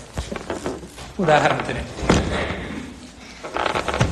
യഹ്യ ഹജൂരി ഹഫിളഹുല്ലാഹ് തെറ്റുപറ്റി. അല്ലെങ്കിൽ ഷെയ്ഖ് റബീ ഇബ്നു ഹാദി അൽ മദ്ഖലി ഹഫിളഹുല്ലാഹ് തെറ്റുപറ്റി. ഇവർക്ക് തെറ്റുപറ്റൂലേ? പറ്റും. അപ്പോൾ തെറ്റുപറ്റിയാൽ നമ്മൾ എന്ത് നിലപാടെടുക്കേണ്ടത് അല്ലേ? അത് ഷെയ്ഖ് റബിയാണ്, അപ്പോ കുഴപ്പമില്ല. ഷെയ്ഖ് യഹ്യ ആയതുകൊണ്ട് മോശം അങ്ങനെയാണോ? അങ്ങനെ ഒരു നിലപാട് ഒരിക്കലും പാടില്ല. നമ്മളെ പറ്റി അവർ പറയുന്നുണ്ട്, അത് വേറെ കാര്യം. പറയുന്നവർ പലരും പറയുന്നുണ്ട്. നമുക്കങ്ങനെ യഹ്യാന്നോ റബിയെന്നോ അങ്ങനെ ആരുമില്ല. നമുക്ക് എല്ലാവർക്കും അഹ്ലുസുന്നത്തിന്റെ ഉലമാക്കളാണ് നമ്മൾ അങ്ങേയറ്റം മനസ്സിൽ കൊണ്ടു നടക്കുകയും നമ്മുടെ പിതാക്കന്മാരെക്കാളും നമ്മൾ ആദരിക്കുകയും ഇഷ്ടപ്പെടുകയും ചെയ്യുന്ന വലിയ വലിയ ഉമ്മത്തിന് ഖിദ്മത്ത് ചെയ്ത ആളുകളാണ്. അപ്പോ തെറ്റുപറ്റിയാൽ നമ്മുടെ നിലപാട് വൈകാരികമായിട്ടോ അല്ലെങ്കിൽ മറ്റെന്തെങ്കിലും കാരണങ്ങൾ കൊണ്ടോ ആകാൻ പാടില്ല. തെറ്റുപറ്റിയാൽ നമ്മുടെ നിലപാട് ശർഈയ നിലപാടായിരിക്കും. എന്റെ ഷെയ്ഖാണ് അല്ലെങ്കിൽ എന്റെ ഉസ്താക്കന്മാരുടെ ഷെയ്ഖാണ്, അതുകൊണ്ട് തെറ്റുപറ്റിയാൽ അതെനിക്കൊരു പ്രശ്നമില്ല, ആ ഒരു നിലപാടൊന്നുമല്ല. തെറ്റുപറ്റിയാൽ ആർക്കായിക്കോട്ടെ നമ്മുടെ നിലപാട് ശർഈയ നിലപാടായിരിക്കും. നമ്മുടെ ഷെയ്ഖാണെങ്കിലും അവന്റെ ഷെയ്ഖാണെങ്കിലും ഏത് ഷെയ്ഖാണെങ്കിലും ആദ്യം ശ്രദ്ധിക്കേണ്ടത്, ഇത് പല ആളുകൾക്കും അറിയില്ല. ഞാനിത് പറയാൻ പറ്റുന്ന സ്ഥലങ്ങളിലൊക്കെ ഞാനത് പറഞ്ഞിട്ടുണ്ട്. ഇപ്പോഴും പലരും ഈ അദബുകൾ പാലിക്കുന്നില്ല. എന്തൊക്കെയാ 6 കാര്യങ്ങൾ ഇപ്പൊ ചോദിച്ചാൽ ഇപ്പൊ പറയാൻ പറ്റുമോ? 6 എണ്ണിന് പറയാൻ പറ്റുമോ? പറയാൻ പറ്റണം. ഏറ്റവും ആദ്യത്തെ കാര്യം എന്താണെന്ന് അറിയോ? ഒരു കാര്യം ഒരു പണ്ഡിതന് സംഭവിച്ചിട്ടുണ്ട്, അങ്ങനെ ഒരു കാര്യം പണ്ഡിതൻ പറഞ്ഞിട്ട് ചെയ്തിട്ടുണ്ടെന്ന് അറിയുമ്പോൾ അതങ്ങനെ ഉണ്ടോന്ന് ആദ്യം ഉറപ്പുവരുത്തണം. പണ്ഡിതൻ അങ്ങനെ ചെയ്തിട്ടുണ്ടോ അല്ലെങ്കിൽ അദ്ദേഹത്തിന് അങ്ങനെ പറ്റിയിട്ടുണ്ടോ? ഇതിങ്ങനെ പലതും ഇങ്ങനെ കള്ളപ്രചാരണങ്ങളാണ്.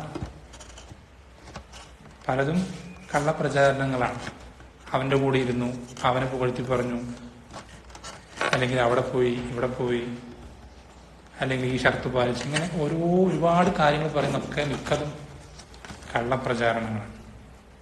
ആദ്യം എന്ത് ചെയ്യണം? അത് ആ പറ്റിയ കാര്യം അങ്ങനെ ശരിക്കും ഉണ്ടായിട്ടുണ്ടോ നോക്കണം. തസബ്ബുത്ത്.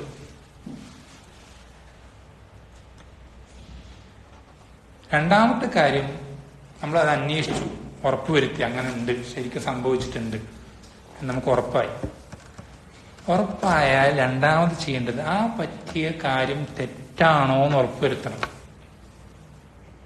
നമുക്ക് തോന്നിയാൽ പോരാന്ന്. നമുക്ക് ചിലപ്പോൾ തെറ്റായി തോന്നും. അത് തെറ്റായിരിക്കൂല, ദീനിൽ തെറ്റായിരിക്കൂല. നമ്മൾ ഈ ചെറിയ അറിവിന്റെ അടിസ്ഥാനത്തിൽ തെറ്റായി തോന്നും, ചിലപ്പോൾ തെറ്റായിരിക്കൂല.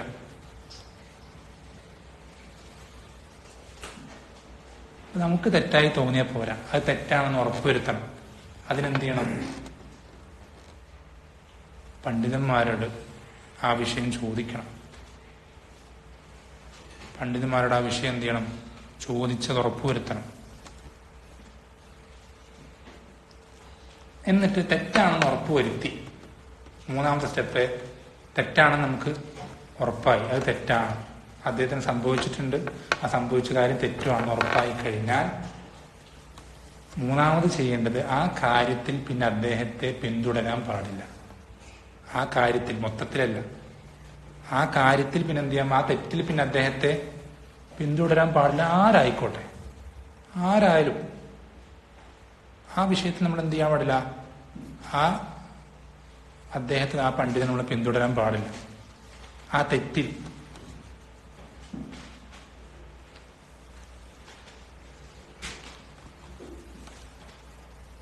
നാലാമത്തെ കാര്യം ശ്രദ്ധിക്കേണ്ടത്, അഞ്ചാമത്തെ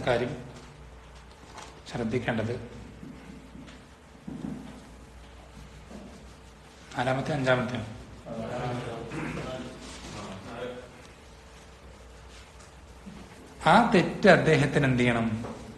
ഏറ്റവും നല്ല രൂപത്തിൽ എത്തിച്ചു കൊടുക്കണം. ആ തെറ്റ് അദ്ദേഹത്തിന് ഏറ്റവും നല്ല രൂപത്തിൽ എത്തിച്ചു കൊടുക്കണം. അദ്ദേഹം തെറ്റുപറ്റിയാൽ അദ്ദേഹത്തിനെ തിരുത്തണം എന്നർത്ഥം. തിരുത്തണമെങ്കിൽ അത് അദ്ദേഹത്തിന് തെറ്റായിട്ട് എന്ത് ചെയ്യണം? ബോധ്യപ്പെടണം. അതിന് ബോധ്യപ്പെടണമെങ്കിൽ ആരെങ്കിലും എന്ത് ചെയ്യണം? അത് ഉണർത്തണം ഏറ്റവും നല്ല രൂപത്തിൽ. ആളുകൾക്കിടയിലേക്ക് വെച്ച്, മജ്‌ലിസിലേക്ക് വെച്ചിട്ട്, ശിഷ്യന്മാരുടെ ഇടയിൽ വെച്ചിട്ട്, നിങ്ങൾക്ക് തെറ്റുപറ്റിയിട്ടുണ്ട്, ഇതൊക്കെ ഇല്ല എന്നൊക്കെ പറഞ്ഞിട്ട്, ആ രൂപത്തിലല്ല. ഏറ്റവും നല്ല രൂപത്തിൽ എന്ത് ചെയ്യുക? ആ തെറ്റ് ചൂണ്ടിക്കാണിച്ചു കൊടുക്കണം.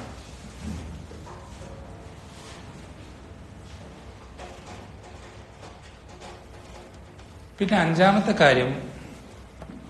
അഞ്ചാമത്തെ അദബ് ഈ വിഷയത്തിൽ ശ്രദ്ധിക്കേണ്ടത്, ഈ തെറ്റ് പറ്റിയ പണ്ഡിതനെ നമ്മൾ എന്ത് ചെയ്യാതിരിക്കുക? അദ്ദേഹത്തിന്റെ സ്ഥാനം ജനങ്ങളുടെ ഹൃദയത്തിൽ നമ്മൾ കുറയ്ക്കാതിരിക്കുക. അദ്ദേഹത്തിന് ജനങ്ങൾക്കിടയിൽ ഒരു സ്ഥാനമുണ്ട്.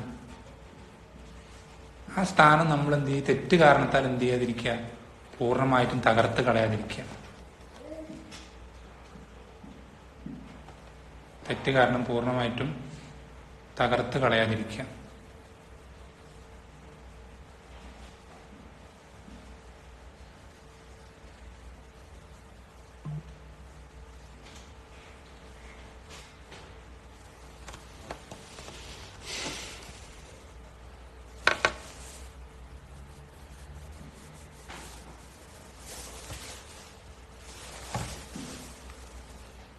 എത്രനായി?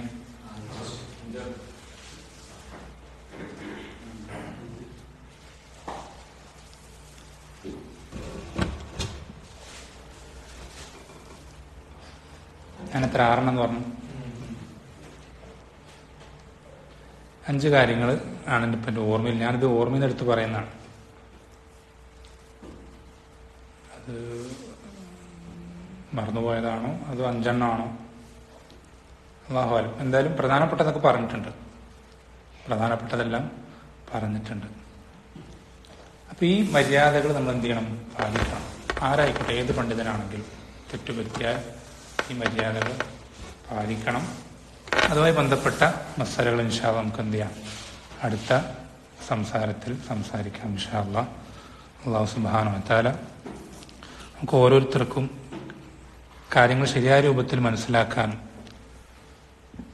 കഴിവിന്റെ പരമാവധി മനസ്സിലാക്കിയ കാര്യങ്ങൾ ജീവിതത്തിൽ പ്രാവർത്തികമാക്കാനൊക്കെ റബ്ബ് സുബ്ഹാനഹു വ തആല നാം ഓരോരുത്തരെയും സഹായിക്കുകയും അതിനിത്തരം മജ്‌ലിസുകൾ സബബുകളാക്കി തീർക്കുകയും ചെയ്യുമാറാവട്ടെ. സല്ലല്ലാഹു അലൈഹി വസല്ലം അലാ നബീന മുഹമ്മദിൻ അൽഹംദുലില്ലാഹി റബ്ബിൽ ആലമീൻ. സുബ്ഹാനകല്ലാഹു ബിഹംദിക അഷ്ഹദു അൻ ലാ ഇലാഹ ഇല്ലാ അൻത അസ്തഗ്ഫിറുക വ അത്തൂബു ഇലൈക്.